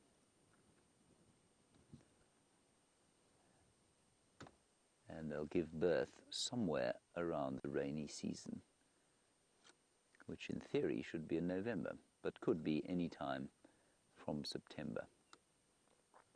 Now you can see how the wind has come up. You'll notice when we started there was no breeze like that. In typical herbivore style or browsing style, they're able to eat, that they're eating a ziziphus there, or buffalo thorn tree, and they're able to eat the most tremendous thorns, cope with things that would tear your and my hands to pieces, let alone our tongues.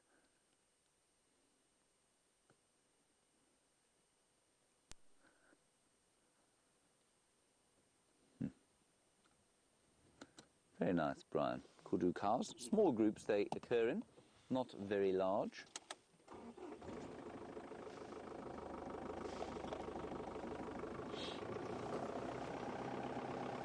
And I think I saw Herbert coming up into the area. Oh, there's another big elephant.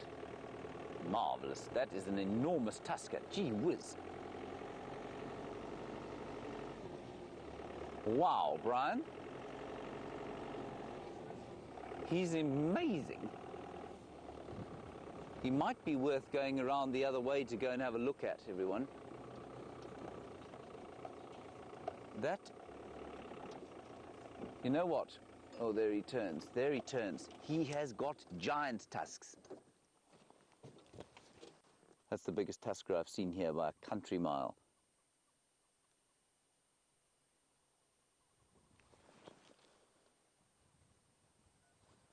Oh, wow.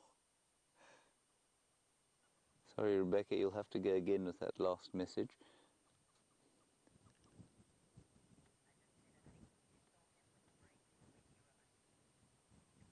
And apparently, Rebecca's just saying that she thinks this elephant was seen with Brent while I was on leave. Look at those incredible tusks. Now, they will never stop growing, those tusks, everyone. Let's just reverse back. He's walking towards a clearing now. We'll get a nice view of him.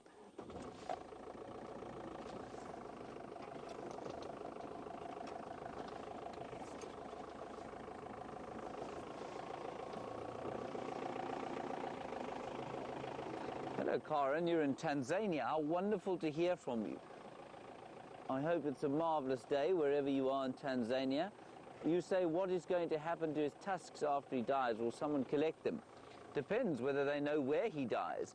You know, when these elephants die, they're often down by rivers where it's difficult to, well, I mean, you know, where they're hiding away, basically, when they die. They're starved to death. Sometimes their tusks just get lost.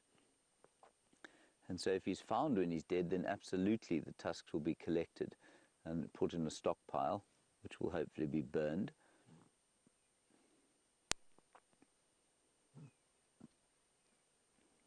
He is just magnificent.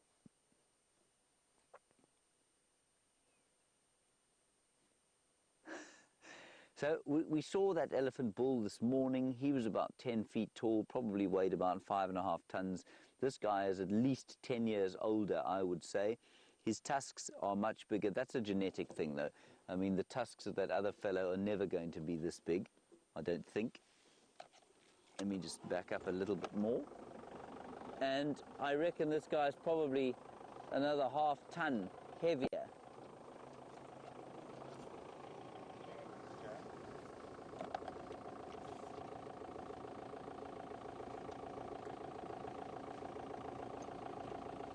He's going straight towards those kudu.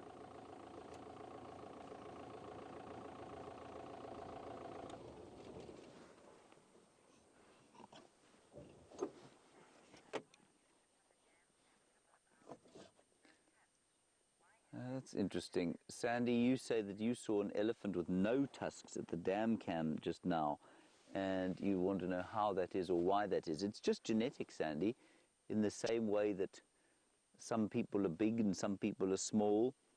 You know, those big tusks don't necessarily advantage that elephant, and so an elephant is perfectly capable of surviving without tusks, but it does help them with defense, and it does help them when they are in the middle of fighting with each other.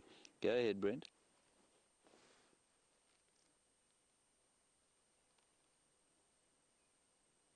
He is absolutely fantastic. Let's get him going across the main road.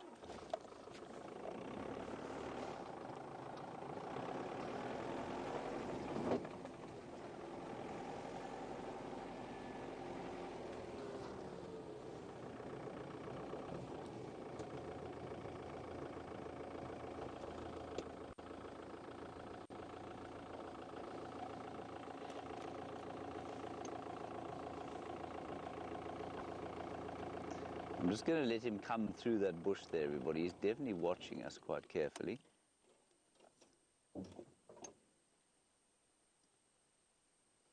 And it's amazing, you know, and this is completely psychological, but it's seeing an elephant with tusks like that is much more intimidating than seeing the same size elephant with smaller tusks.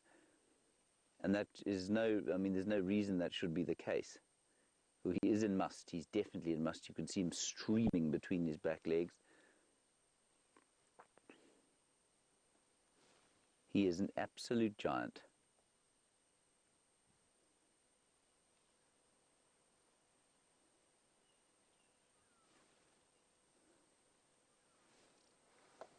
There, you can smell it now. Sweet, leathery smell of elephant musk.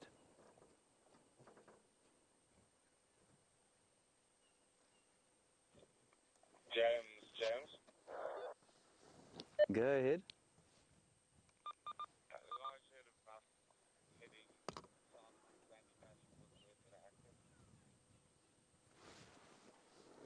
Copy, thanks.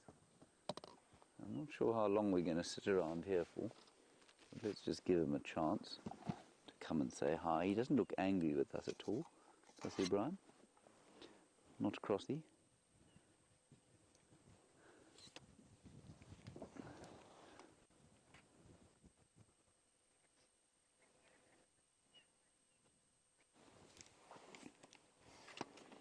Chris, you ask a very valid question now, of course. If an elephant was to charge us, what should we do? It depends entirely on how close it is and whether the charge is genuine, and it's really a difficult question to answer. But if this elephant, for example, was to charge, it's highly unlikely an elephant is ever just going to turn and charge. They're far more likely to give you a warning.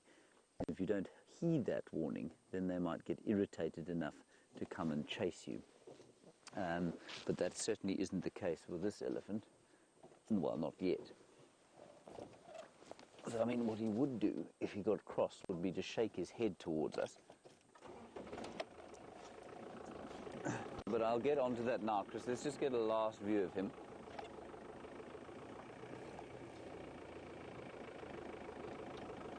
What an incredible, incredible animal.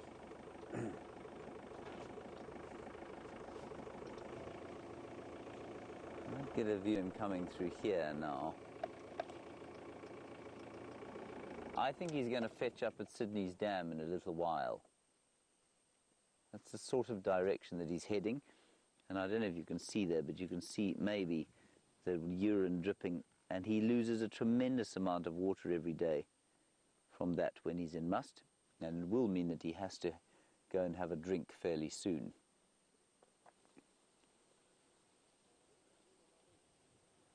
Fantastic, fantastic fellow.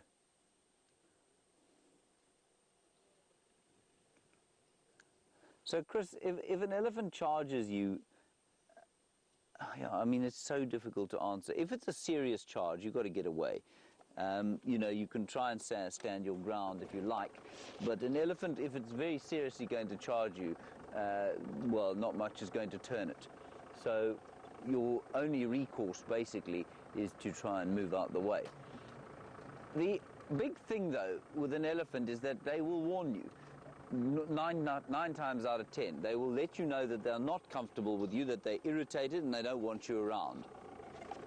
If you fail, and then you just move away. If you fail to heed those warnings, well, then you can obviously get yourself into quite a lot of trouble. But I think you'll find that, you know, 9 times out of 10 you will be warned. Now, what can happen with a bull like that? He's in must, so he could be irritated, and so he could just start coming towards you like he did a little bit on the road there. It's entirely possible that he could come sort of wandering along towards where you are, and then you get into a position there. Gee whiskers, look at the horns on this kudu. You see how widely spaced they are? He's very far away, so it won't be a great picture, but you'll get an idea. So Chris, if he was to walk towards you, you get into a position where you have to decide, is it a good idea to move away and risk disturbing him by starting the engine, or should you just leave it and just sort of tolerate his presence very close to you? Now, I'm from the school of thought that says, if the animal is close enough to you that it makes you feel uncomfortable and therefore him uncomfortable, just increase the space. So I don't, you know, people say, no, well, you've got to stand down at charge. You've got to stand down when an elephant, you know, you've got to stand up to it and show it who's boss. Yes, thank you, Rebecca. And it's,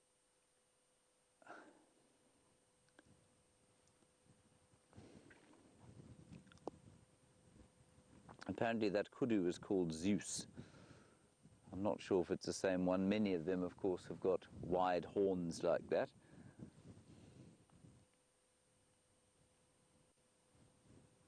So, Chris, I hope I answered your question for you there. I'm from the school of thought that says if an elephant is uncomfortable with you, just get out of the way. I think very much there is a culture amongst some guides where there is this kind of macho culture where we think that we're the big bosses of the wild, and therefore, you know, an elephant should move out of our way. And I don't subscribe to that, simply because an elephant is very large and capable of doing some fairly severe damage. Magnificent kudu, that. Okay, let's carry on along the way here.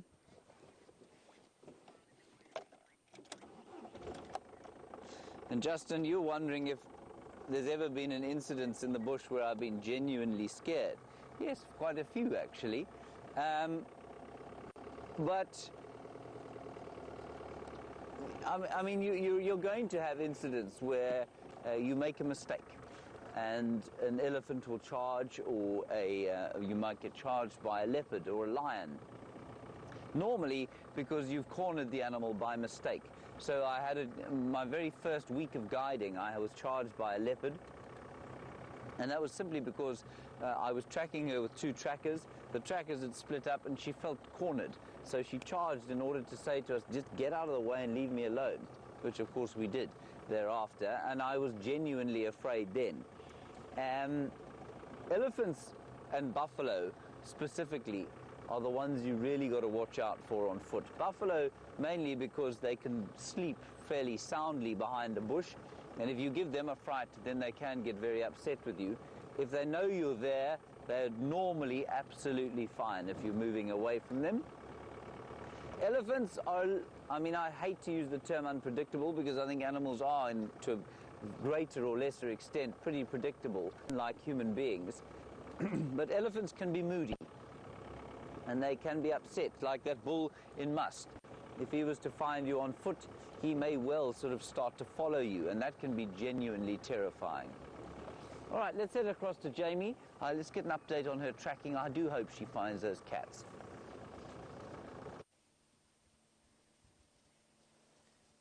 We're talking a little bit about tracking, and I know that you were discussing with James about being genuinely scared in the bush. I just want to sort of try and explain something. Have a look at the vegetation of this area, and I'm going to be quiet so that you can listen to the sound of the wind blowing through, and just look as we do a sort of a scan of the place where her tracks have disappeared. You'll get an idea of just what a challenge is facing us. Red-crested Korhaan. Listen to the sound of the wind.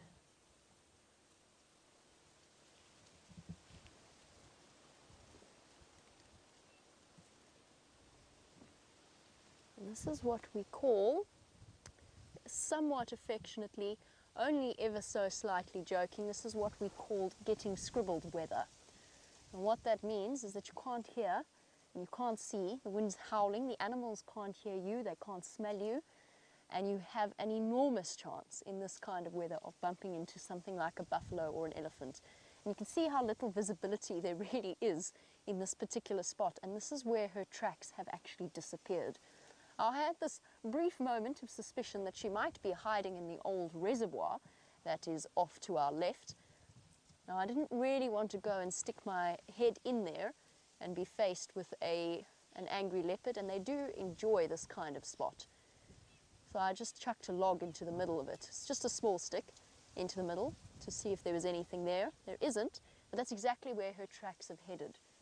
Now, if you combine the fact that this is getting scribbled weather, and it's very descriptive, that it describes quite comfortably what might occur, and combine that with the fact that this is a getting scribbled area vegetation-wise, you understand that I've been for some short walks, but they have been relatively short. Her tracks are still so fresh though, and they're on this road. We've tracked her now for close to 1 kilometre that she's been wandering on these roads. So let's go and investigate. 3 in the row pan is just up a little bit to the north of us. There's some angry fork-tailed drongos now alarm calling. I'm going to double check because this is exactly where her tracks go off. But she's kept me guessing. It's just one set of tracks, one female. So while I figure out what's upset these drongos as much as they have been, let's go back to James, who's got some mongoose.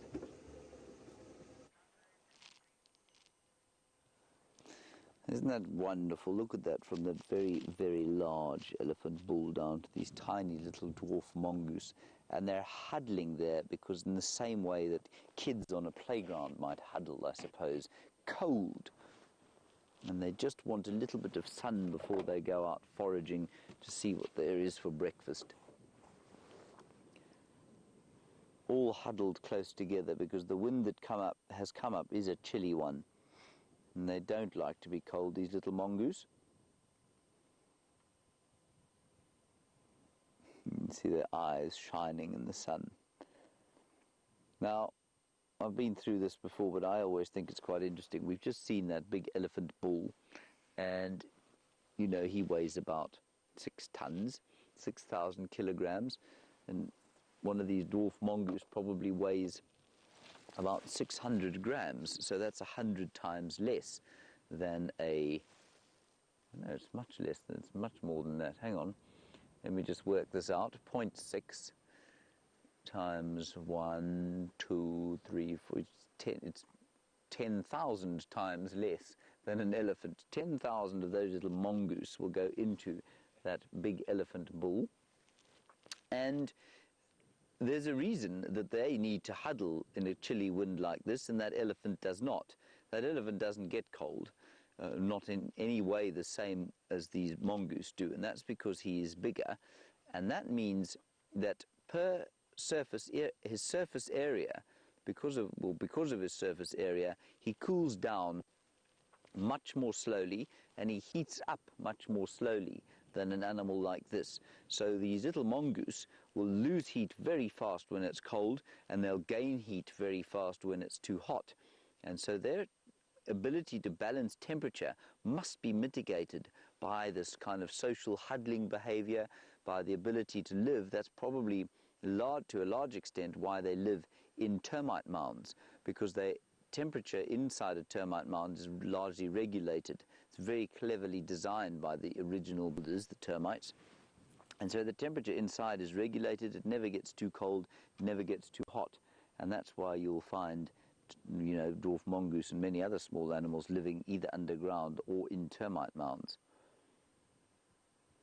So if you're little, yes, there's a greater, probably sweeter things to eat. You can eat little insects, and you can go and find a scorpion or an egg or make do with that. But there are disadvantages. There are pros and cons to just about every single strategy that the animals have out here. And the con of being little is that your energy balance is not very easy to maintain.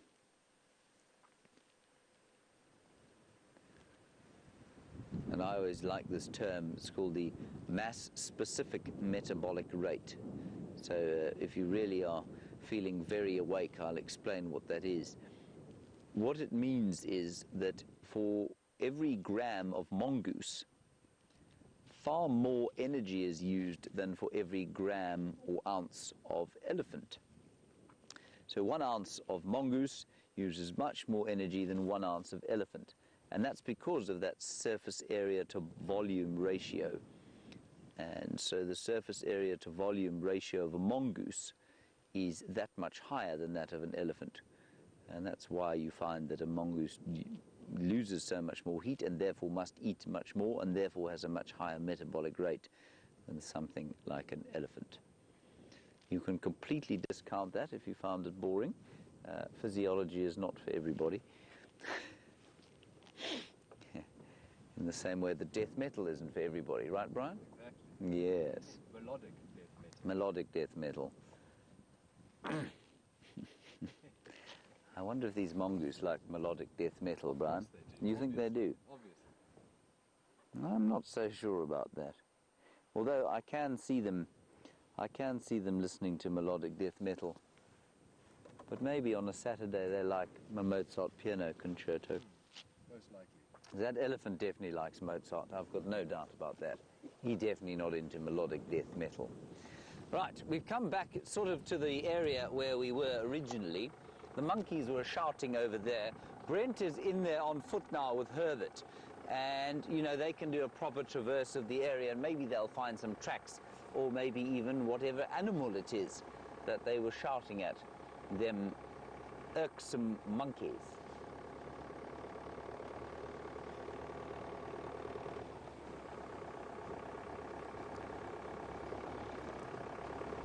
Jason Jones, you say, could it be the wind? I'm not sure I've heard from Jason Jones before. Jason Jones, if I haven't, wonderful to have a question from you.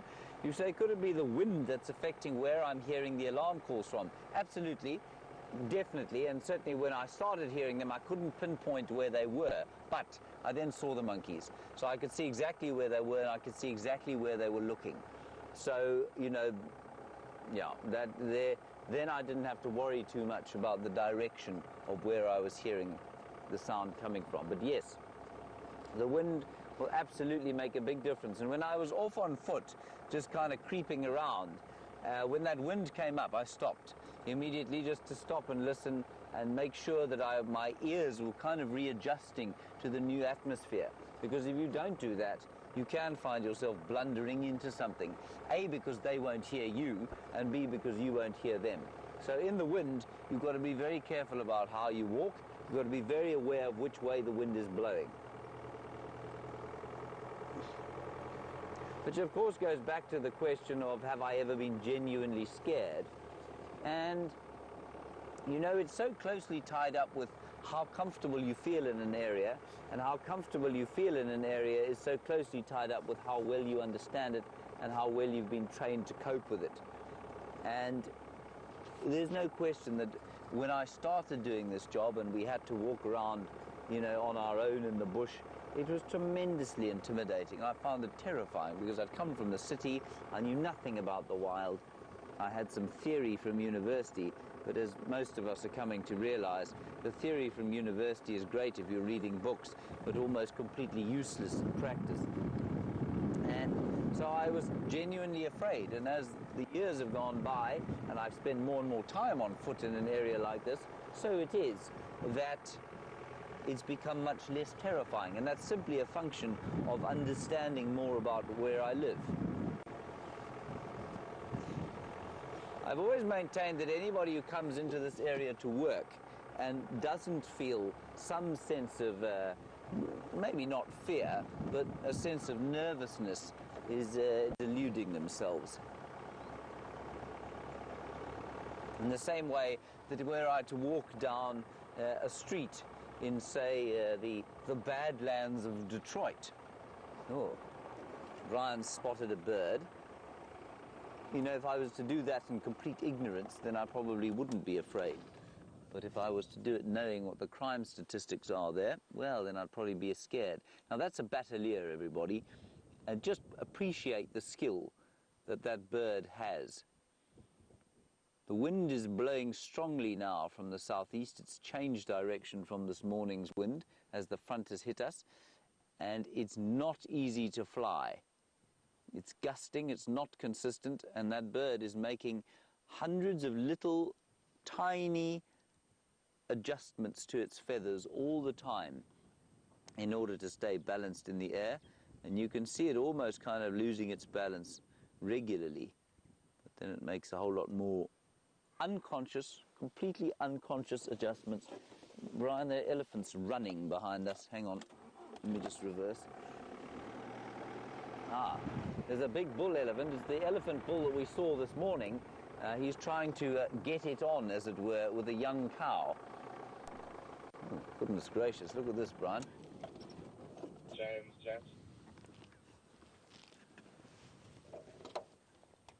I'm just going to call Brent. Go ahead. And we've got male leopard tracks heading sort of... Yes, there can be no doubt as to what he was after.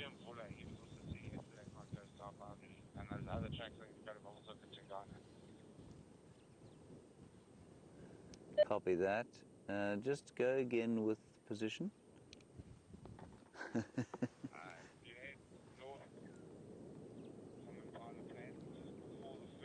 That is fascinating.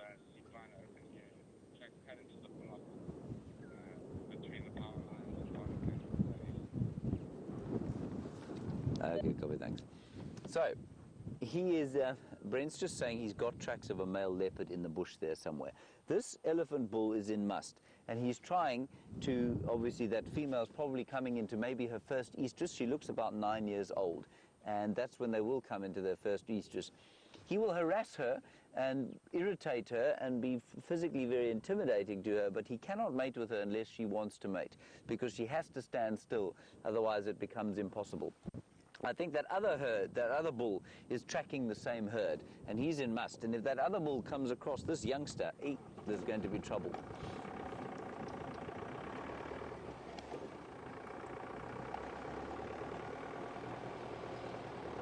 I believe Jamie has a car issue that she wants to tell us about.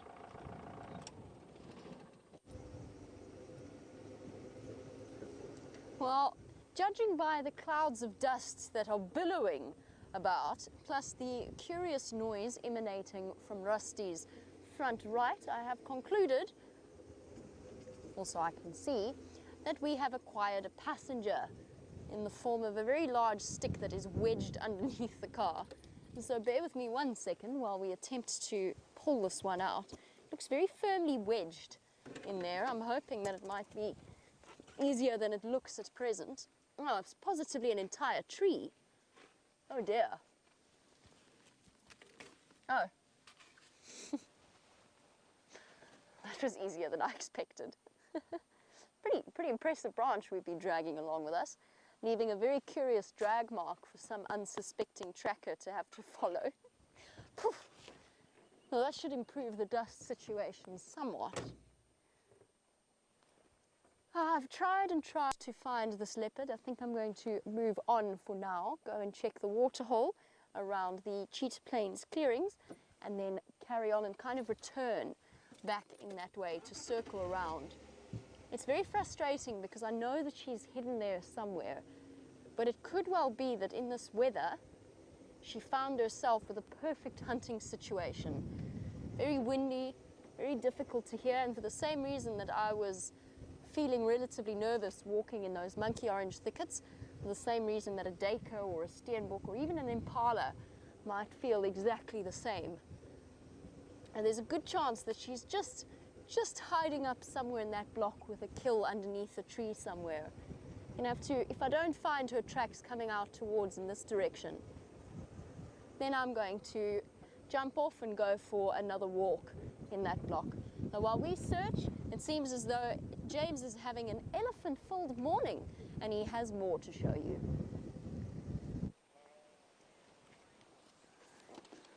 Well, that's the cow that the bull was chasing, everybody. You can see she's young. I don't think she's more than 9 years old. And that's about the time that they might first breed. Now, I'm going to wait here because I think old amorous bull is going to come knocking out of the bushes here very soon. There he is. Here he comes. He can smell her.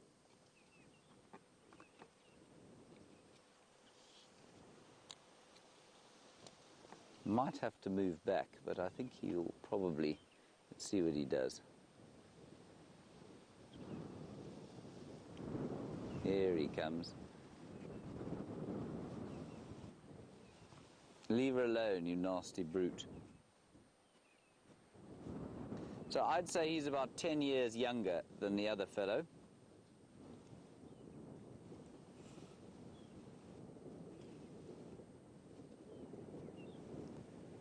We may have to move fairly smartly, but let's see.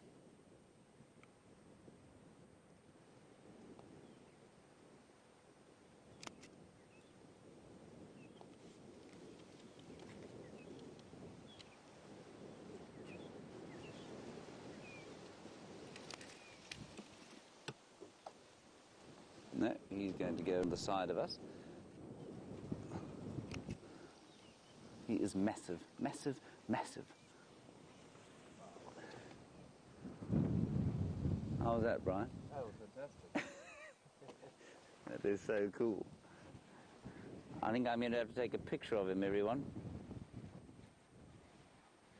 Lynn, you want to know those tusks get in the way of mating? No, I don't think they do, Lynn. I think that they are irrelevant to mating. Maybe if they're really big, those ones not. I'm trying to think of the other chap. Yeah, it's possible that that other chap with his enormous tusks could have a little bit of trouble in his attempts to mount, but I'm not sure that it would make a huge difference. And now, of course, the wind is blowing, you see, so he's going to struggle to smell where she's gone. But I suspect she must be, if she's not in full estrus, she must be in kind of the initial phases, because he wouldn't be harassing her like this unless he had smelt something that made him think, ooh, hello, hello, hello.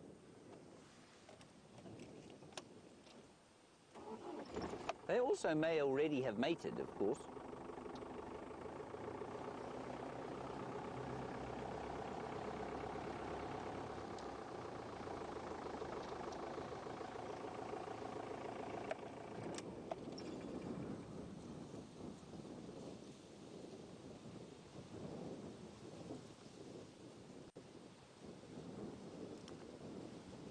He may also decide that he's now frustrated and irritated, and so he's going to take it out on us. Don't be silly. There we go. Good fellow. He saw Brian and thought, no, that chap's a bit big.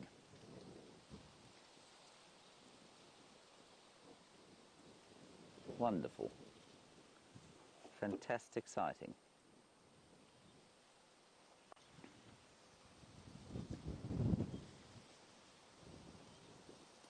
Now just watch how that massive, massive animal disappears into the bush there. And Matthew, a very good question from you. How many different species are there of elephant in the Kruger National Park? Matthew, there are only 2 species of elephant in the world, and one of them is called a forest elephant, and they live in the Central African rainforests, and Brent has certainly had some experience with them. You can ask him about his gammy right hip if you like, and he'll tell you about them. They don't occur here. They only occur in the deep rainforests of the Congo Basin and around there. And the rest of the elephants in the world, well, not the world, sorry, in Africa, are African elephants, Loxodonta africana. The forest elephant could well be a similar species, and we're not really sure if there actually should be designated different species or perhaps just subspecies of each other. Jamie has got a wildebeest. Let's go and see him.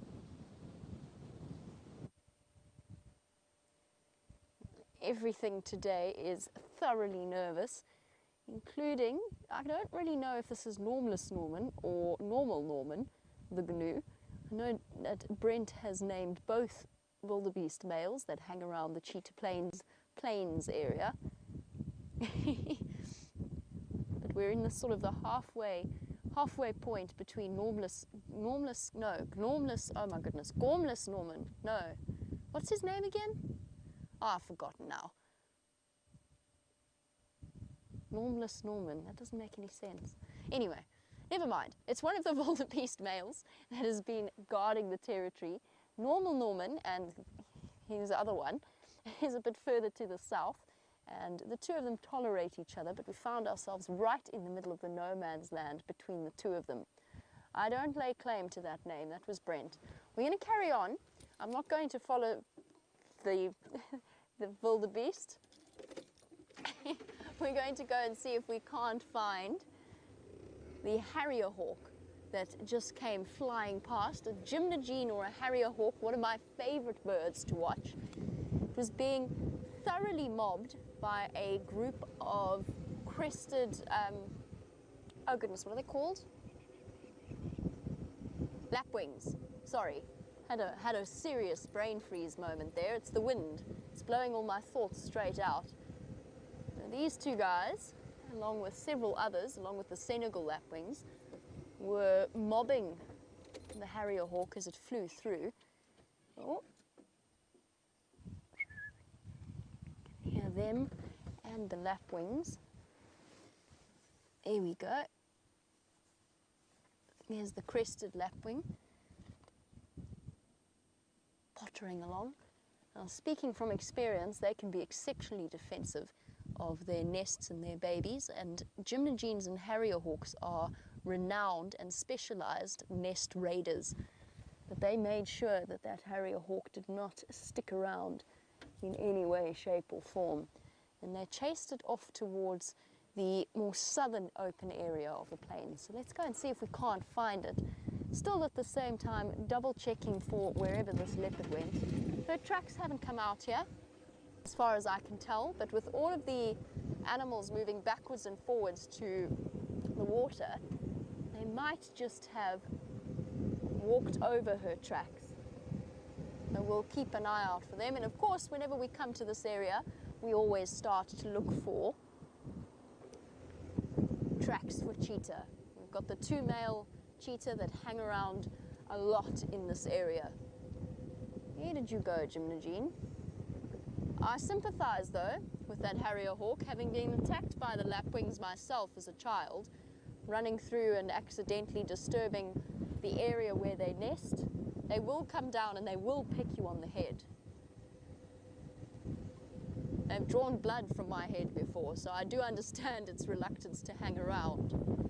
You can hear the wind is absolutely howling out here on the plains, and I guess that's, whoop, if you needed any further evidence, you've just seen it.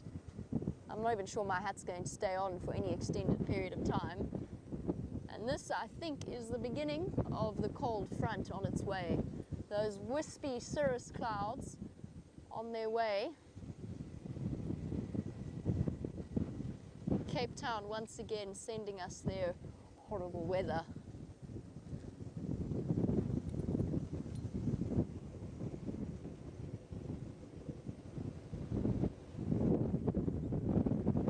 Oh.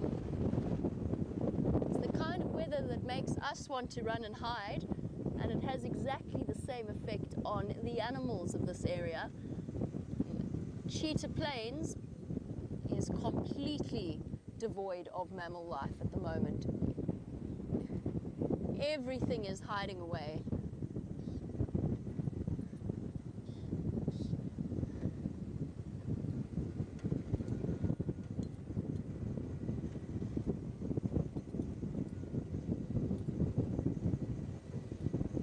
And Kelsey, who is watching in New Zealand, welcome, oh my word, welcome to the Sunrise Safari. As we yell above the sound of the wind rushing past, you wanted to know, oh my goodness. I think we better start running for the nearest dense vegetation because this is ridiculous. I feel like I'm about to blow away. Oh my word. Kelsey, it is this entire reserve, the space that is open to all of the animals, is 4 million hectares worth of, or almost 4 million hectares worth of unfenced wilderness, which is absolutely enormous. It gives them loads of room to move about. It's larger than certain small countries. It's larger than Wales in the United Kingdom. A really, really big wilderness area. It's part of the Greater Kruger National Park area. So just to the east of where we are lies the world famous Kruger National Park. And we're part of a series of private game areas that have dropped their fences and allowed themselves to be part of the Kruger National Park area. And in fact, the Greater Transfrontier National Park, because it extends into Zimbabwe and into Mozambique. The area that we can traverse is a little bit smaller than that, so we have our own section of pristine land. We cover about 2,000 hectares worth of area. Djuma is 1,200, Arathusa is 800 or so, and then Cheetah Plains, which is where we are now, is 550 hectares. So altogether we can cover an area of 2,500. Now, I'm about as far southeast as we could possibly get. Any further to the south and east, I'd be in either Mala Mala or the Kruger National Park. And we definitely don't want to do that. I don't think they'd take very kindly to our presence. But those are our general traverse areas. And the wonderful thing about an area that is as large as this is that it can be allowed to exist as it would have naturally hundreds and thousands of years ago. No interference is necessary. The animals control the carrying capacity of the land controls itself. The animal population controls itself. And we have the most extraordinary sightings because of it. Now, the Sabi Sand, which is where we are, is a place that is world famous for its leopard sightings in general, but leopard and lion sightings. And in fact, we are not too far away from an area that has the highest density of lions in Africa. Not only that, but while we're searching this southern boundary of Cheetah Plains, a place where the cheetah brothers love to hang out, we're also in an area that has the largest meta-population of cheetah anywhere in Africa. So we're incredibly fortunate in the place that we get to be. Now, as you can tell, winter has arrived and the colors have changed completely. And leaves are blowing all around us, including into the car, hitting Gert and myself. We're covered in dust. This is quite the weather brewing we have on its way. And everything, it seems, thanks to the wind, is hiding away.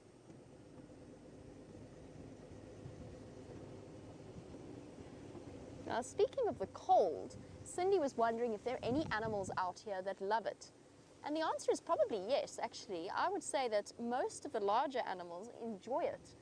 The elephants in particular are far more playful, in my opinion, at this time of year. Ooh, black-bellied bustard.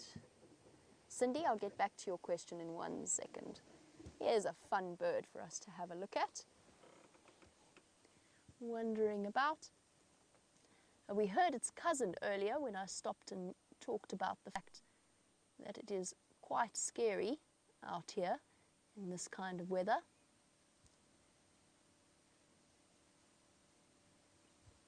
Come on. Just need to pop out ever so slightly. So there we have, there you go, perfect. Thank you, black-bellied bustard. Now you can see exactly where that name comes from, with the black extending all the way up underneath the chin. And this is a male. The male black-bellied bustard's much more striking. Whoopsie, did you fall over there? Just a little bit. Bit of an overbalance, overzealous reaching for food. Oh, this weather's crazy. Oh, it's definitely one of my favorite bird calls. The male does a whistle, a descending whistle, and then a champagne cork popping sound. I can't do it. I definitely can't imitate it. Brian, I think, does the best, or gives the best impression of a black-bellied bustard. A fascinating way of walking. It's almost like the head is pulling the body forward with each step. And that's very clearly an anatomical necessity. It's like us walking and swinging our arms. It's just an automatic action. Beautiful sort of subtle patterning, like the francolins and the spurfowls.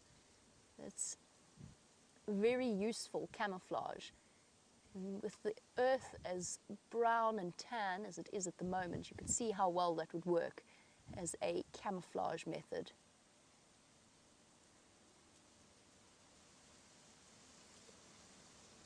Isn't he beautiful?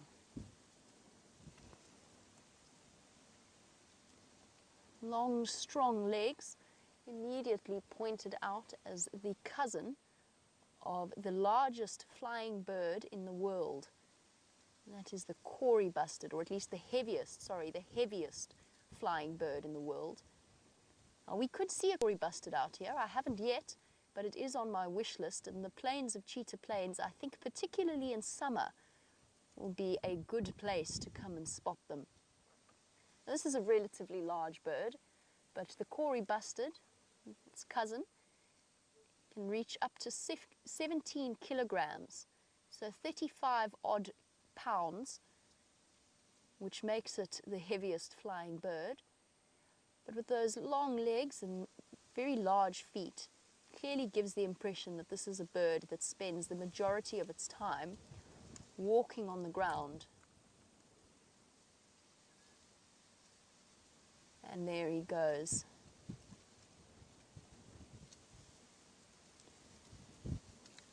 And Ao, you were watching the way that our black-bellied bustard was walking, and you were wondering, why do birds do that when they walk? Because pigeons and doves do it as well.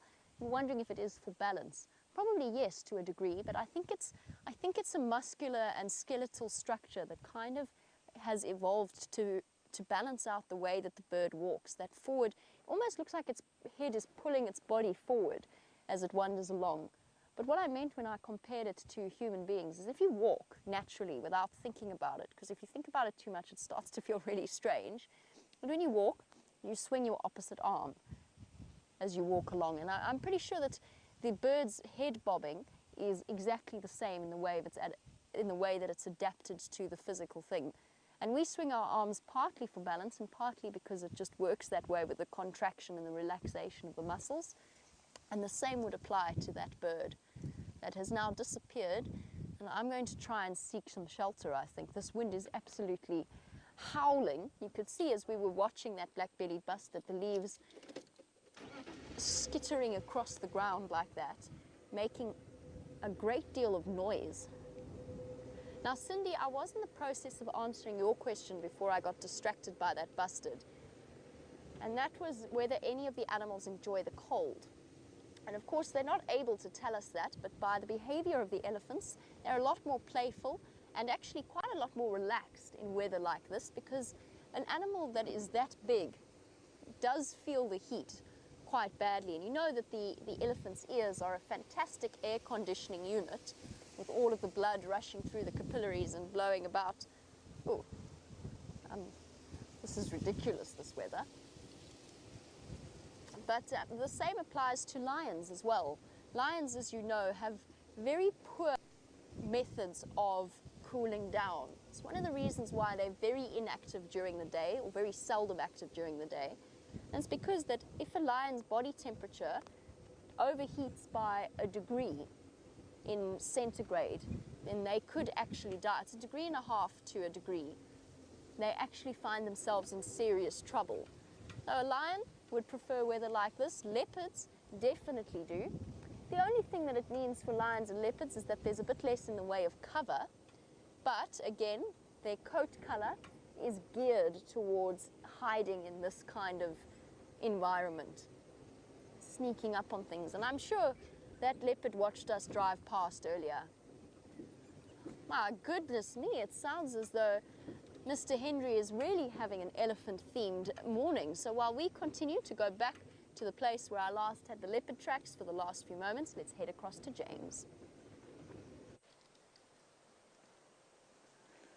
Yes, everybody, it is Elephant Day here on the Mahindra.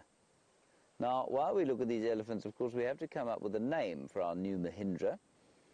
And, of course, Mahindras are from India, aren't they, Brian? They are indeed. Now, I think, therefore, the Mahindra should have an Indian name. And I would like to suggest using the name of the great Indian cricket player Sachin Tendulkar, possibly the greatest cricket player to ever live. So I'm going to propose the name Sachin for our Mahindra. I suppose we could just call him Mahindra, couldn't we? But Sachin is a rather good name. So tell us what you think there. Then we'll have Rusty and Wendy, Jigger and Sachin. Or the boat. Or the boat. We could call it the Black Pearl. Ooh, there we go. There we go, it's actually much better. Let's call it the Black Pearl. There's some buffalo up ahead, everyone. Let's go and look. These are 2 young bulls, by the way, who are just lurking on the sort of fringes of that big herd of elephants that we saw earlier on. Well, just up ahead, there's a herd of buffalo. We did see our amorous bull once more. He was disappearing into some more thick bush.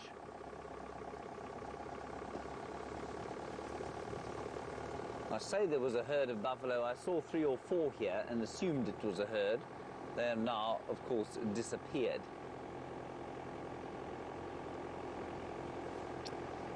Ah, there they are. If one is going to be the Black Pearl, though, one has to be Captain Jack Sparrow, and that is going to require the wearing of makeup and talking in a slightly different way. Captain James Finch. Captain James Finch, yes. Here is a huge herd of buffalo. I know you've seen a herd of buffalo with Jamie. This is not the same herd.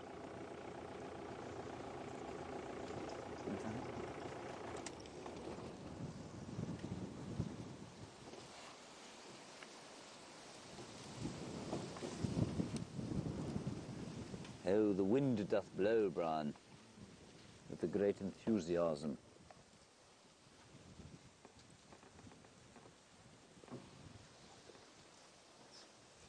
A whole lot of buffalo to our right-hand side as well. There they are.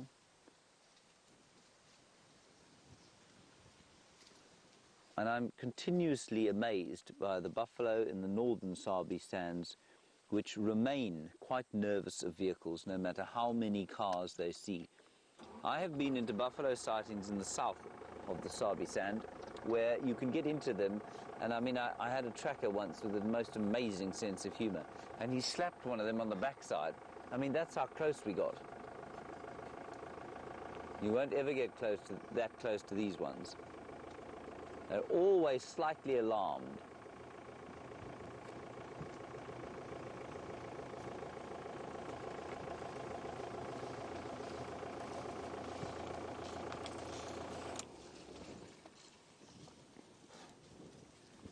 A very clever question from James Richard asking about whether or not buffalo have, or not buffalo, oxpeckers have evolved in separate niches. So we know we get 2 different kinds of oxpeckers here. We have the red-billed and the yellow-billed.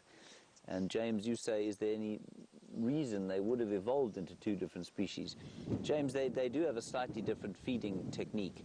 If I'm not mistaken, I may get wrong which one is which, but the red-billed is a comber. It combs through the hair, so it probably takes much smaller ectoparasites, whereas the red-billed is more a pecker. than it is a coma, and so it probably takes slightly larger parasites.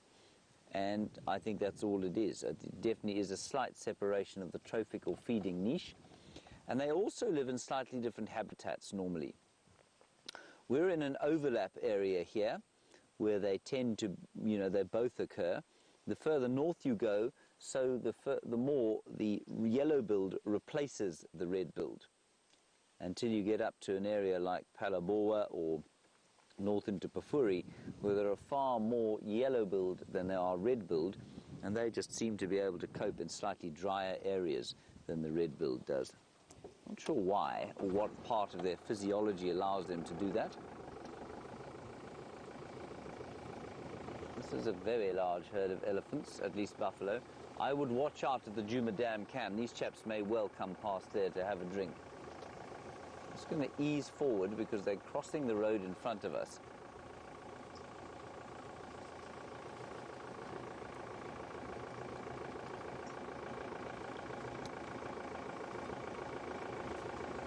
Don't freak out. Everybody relax.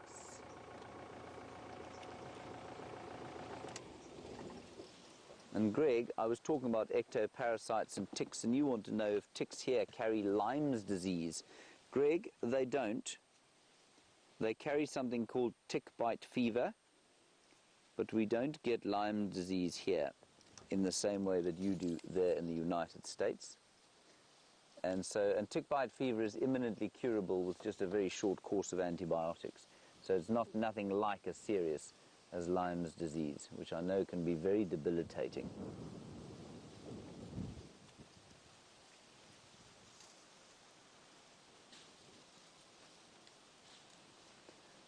Amazing how the wind is blowing through the leaves and rustling.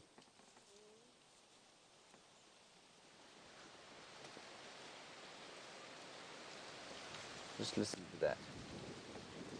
That is the sound of a winter front rustling through the dry leaves. Very nice, Brian. That's very artistic. Oh, thank you.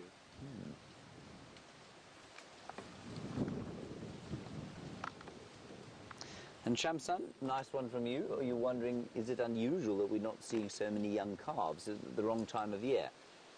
It's not the wrong time of the year, but it's not the best time of the year. So Shamsung, they will breed at any time of the year, buffalo, but there is definitely a birthing peak during the height of the rainy season, and we're going into the dry season now, and so, yes, you will find that there is a marked reduction in the number of calves or little calves that we see.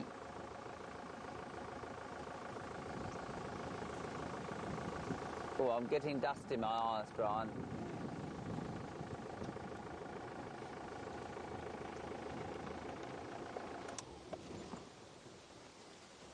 And a question from a name I can't quite get, sorry Rebecca, about whether or not buffalo live in the same herds for life.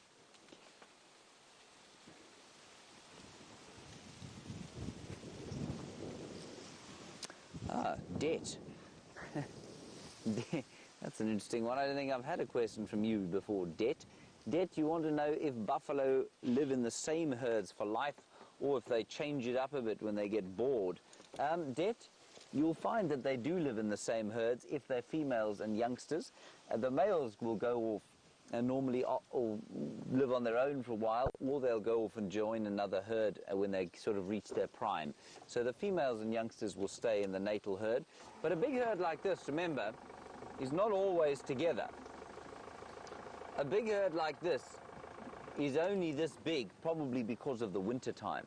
And so as we go towards the driest season and the water becomes more and more concentrated, so it is that this buffalo herd, or all the buffalo herds, will get larger and larger because they start to sort of come together. So in the summer, when there's lots of water around, you'll find that they don't necessarily hang about in such big herds.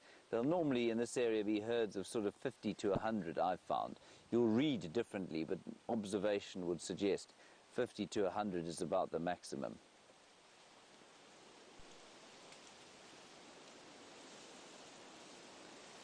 And then when they split up again, so when this big herd splits up, I think you'll find that some will find themselves in a different herd from the one that they joined the herd in, if you know what I mean.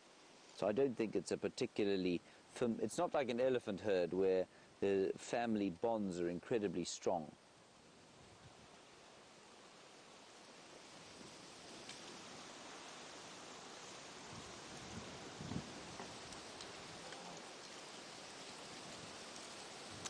And Abhishek, along the same lines as Chris was asking about the elephants earlier, you say, is there any indication that they will give before they charge? Well, these buffalo wouldn't charge. A herd of buffalo will almost universally run away from you unless it is set upon by lions, in which case it might then try and charge the lions. But us, you can see that they're just moving away from us. They have no real sort of desire to have anything to do with us. And so I think you'll find that the chances of a herd of buffalo like this charging us is almost negligible. But yes, they will give some kind of indication. The bulls especially will indicate if they're going to charge you by grunting, and then they'll lift their heads and snort.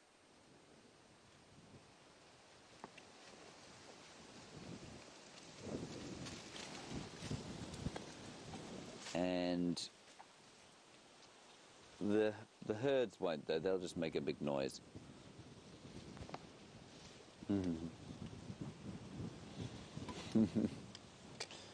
I love this question because I've thought of it so often myself. Charlotte, you're saying, are the prey animals like this, the herbivores, do they ever relax, or are they always constantly looking over their backs, wondering what's going to try and eat them? And Charlotte, I think the answer is that no, I don't think they do relax. You know, I think they are constantly on the lookout. I don't think they notice. I don't think they really know the difference anymore. You know, they've been doing it for so long, so they probably don't notice at all. But the only animal, well, the two animals that I've seen relax out in the bush, but the only animal that I've seen truly chill out is a lion. They will lie down and truly go to sleep for lengthy periods and not wake up. Leopards to a lesser extent. Elephant bulls can also relax, and I've seen herds, especially with young elephants, relax. But I've very seldom seen a very relaxed elephant cow. They're always on the lookout for things. And buffalo and impala and kudu and nyala and bushbuck and waterbuck and wildebeest, no, they're always terrified. I think it must be the most stressful life. Yeah, I mean, they're on the edge of trauma just about all the time, I think.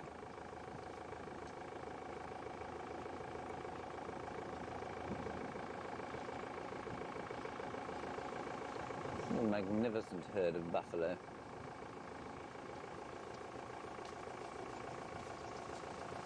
Matthew, you're wondering about a hierarchy in a vast herd of beefies like this.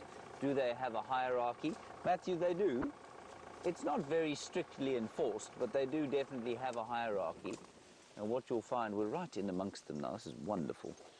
What you'll find is that the females have a hierarchy that, you know, is basically based on age.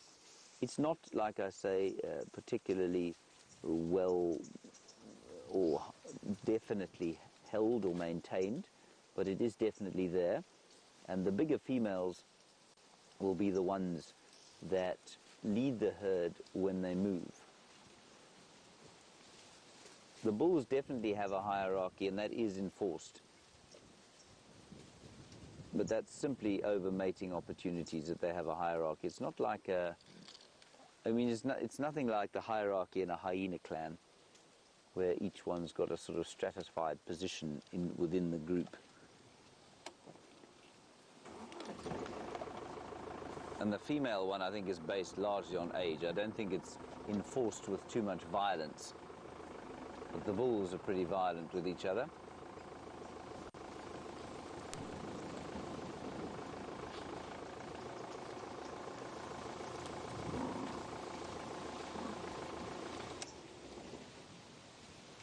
Now, Avishek, another nice one from you about colour blindness. And you say, are buffalo blind? At least colour blind. Avishek, yes, I imagine they are colour blind. But remember, colour blindness is a relative term. That doesn't mean they see in black and white. They see in various sort of shades of red and green, as far as I'm aware. And also, you must be aware that they, you know, some are more colorblind than others. So while some will be colorblind, at least some animals are colorblind completely, something like a lion, I think you'll find that the color vision on a buffalo herd like this is probably that much better than it is in something like a lion.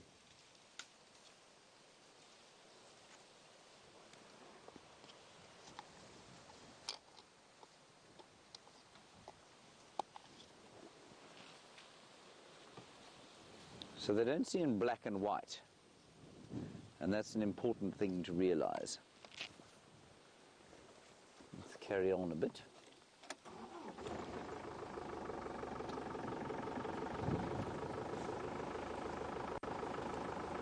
This is an entertaining herd of buffalo, isn't it, Brian?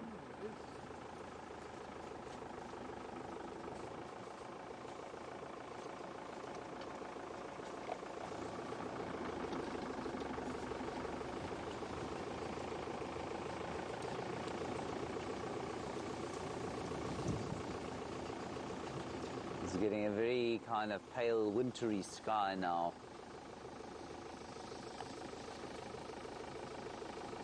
And that's because of the wind. All right, let's leave these buffalo. They're going into some thickish bush. We'll let them relax there.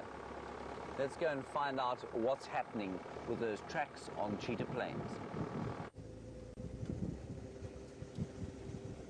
Well, Gert and myself have managed to escape the worst of the wind and made our way all the way up to the northern boundary of Cheetah Plains. I'm sort of in my head tossing up the idea that if we were tracking Nkanyeni, a lot of her territory is on Nkoro. So we're currently driving the boundary between Nkoro and Cheetah Plains. It's a bit of a stretch because her general direction was south, not north. Then at the same time, I've been doing some thinking about the tracks that we saw at the very beginning when we first started tracking.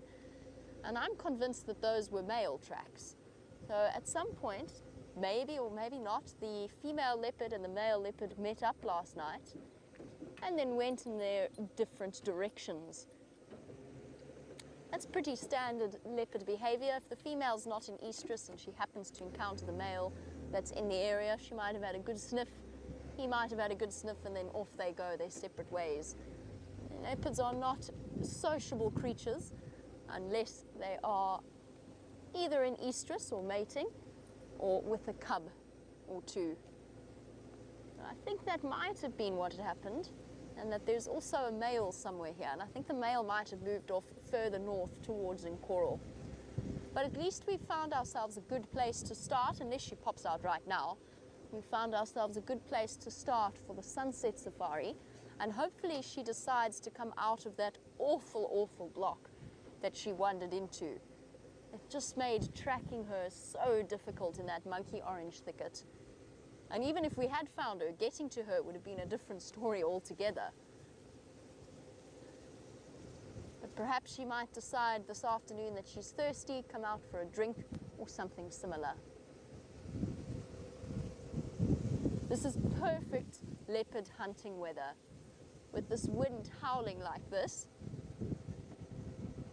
And a very warm welcome before we come to the end of our sunrise safari to a new viewer, John Chang, who was wondering whether or not we can see his comments.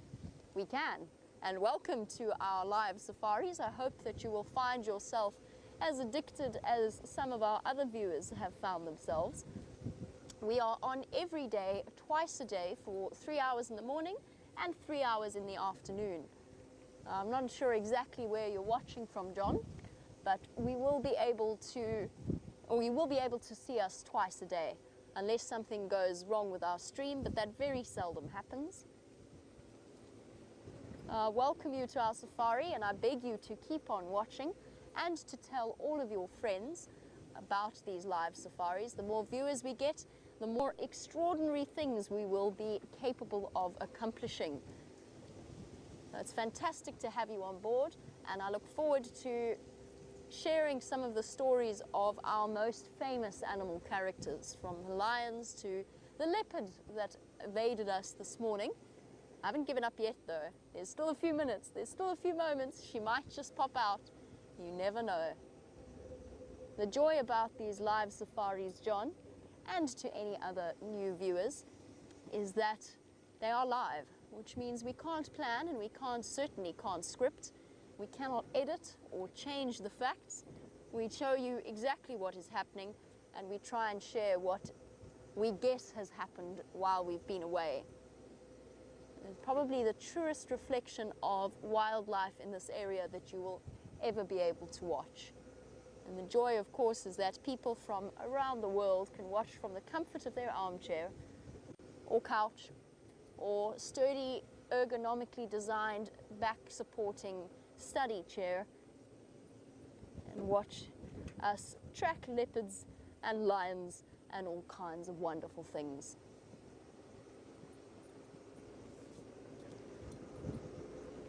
And we'll just have to try again. At least we're not starting from scratch this afternoon, but we will have to try again and see if we can't figure out where these leopards have gone. And of course, which leopard we were tracking, because it's right on the boundary of Thandi and Nkanyeni's territory. I'm not sure. I've never seen Nkanyeni, or at least I've never seen exactly how large her tracks are. I have seen Thandi, and her tracks look to be about that size, or the size of the leopard we were tracking. We're about to go through a bit of a signal dip, so while we do that, James has found another of our wonderful creatures, a warthog.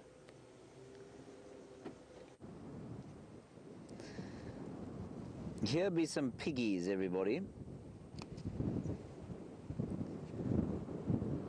And it's quite a nice large sounder, and we came back to the area. It's exactly where we saw the dwarf mongoose earlier, and I was kind of hoping that there might be that male leopard that Brent saw the tracks of somewhere around here. Anyway, no leopard, pigs.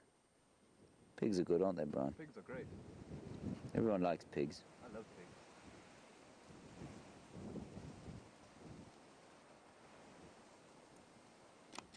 And they really are not normally that relaxed around us here.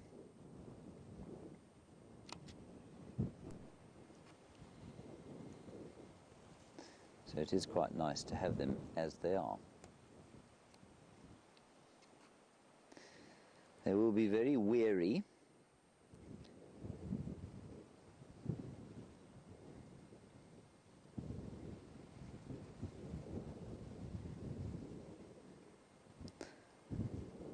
Hello, Adam, you're a new viewer, and that's lovely to have you with us. You want to know which animals are becoming endangered in this area. Adam, you know, we're in a place called the Kruger National Park, and the Kruger National Park generally is, you know, has had a fairly steady state of affairs for quite a long time. So no animals are becoming endangered here so much. There are animals that used to be here that aren't here in such great numbers anymore, and there are animals that are endangered everywhere that do occur here. So in terms of the former, you know, animals that are sort of reducing in their numbers but aren't necessarily endangered, I suppose the roan, sable and eland would be the most obvious ones. Those are antelope species, and they don't occur in the same numbers that they used to here, largely because of water provision by human beings. And then endangered species that actually occur here that, you know, are endangered everywhere would be African wild dogs, of course, the famous painted wolf of Africa, and then also, well, cheetah occur here, they're also pretty endangered, and black rhino is the other obvious one. The black rhino is a highly endangered animal, and they do occur here from time to time.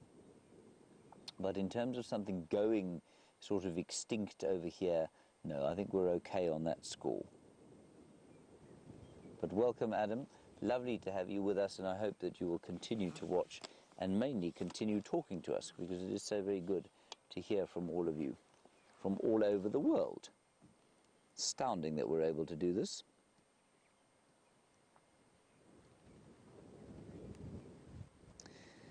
Avishek, you want to know warthogs are extremely defensive if you're close to them. They can be, but they also tame, you know.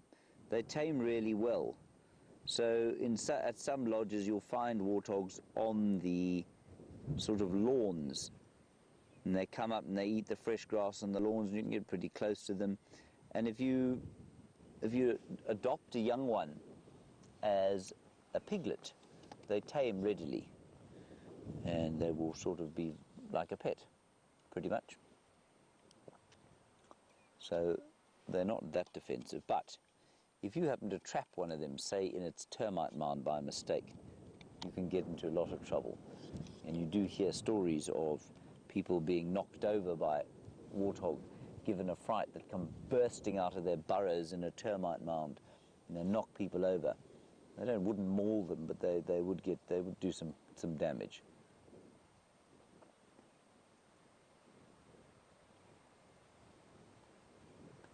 The wind really is starting to blow now.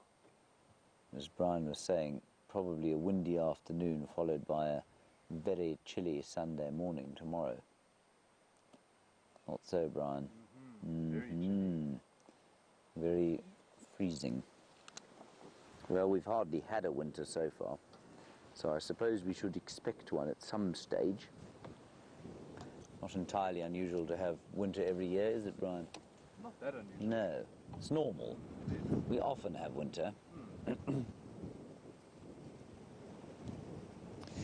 And Nature's Darling, you're asking about the parenting of warthogs, and you want to know if an orphaned warthog would be looked after by others. I'm going to say that I think they probably would, you know. If I'm not mistaken, warthogs do cross-suckle. So you've got a sounder here. Let's just take the binoculars out and see exactly what the social makeup is here. You know, warthog sows will often be sort of in pairs, and they'll have babies at a similar time. And then I think that they, if I'm not mistaken, they do cross-suckle. And so I think, yes, it's well possible. If it's a very small piglet, I think you'll find that it will die. But if it's sort of this size of piglet, well, they're obviously weaned, so they will be fine. They will just carry on with the sounder. But I do think that warthogs will cross-suckle. And so that's what we've got in the front. And then right at the back, lying down now, having a snooze, is the big boar. That's a big male. And I'm just scanning the bushes around here. Scanning the bushes around here for spotted pelage of a male leopard.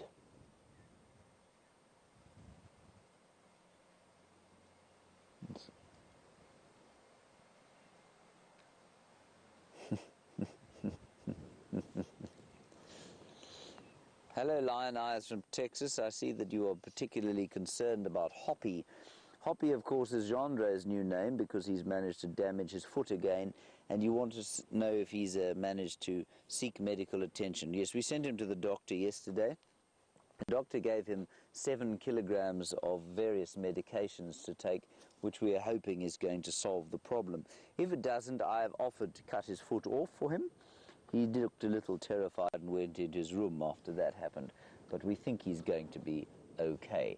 Now, of course, we need him to be okay for next week, because on Saturday and Sunday next week we have our TV shows, our Father's Day specials, and that'll be going out on National Geographic Wild to the United States television.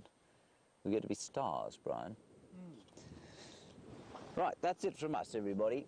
Thank you very much for coming along. I'm going to say a fond farewell from Jamie on the other vehicle. She's being filmed by Gert at the moment. They're on their way back from Cheetah Plains, so they don't have any signal. Thank you, Brian, for your efforts today. Well done. Big thanks to Rebecca in the final control with Louise. Mostly, of course, to all of you for your questions and comments during this rather pleasant morning. That's the thumb, everyone. We'll see you later at 3 o'clock. Bye-bye.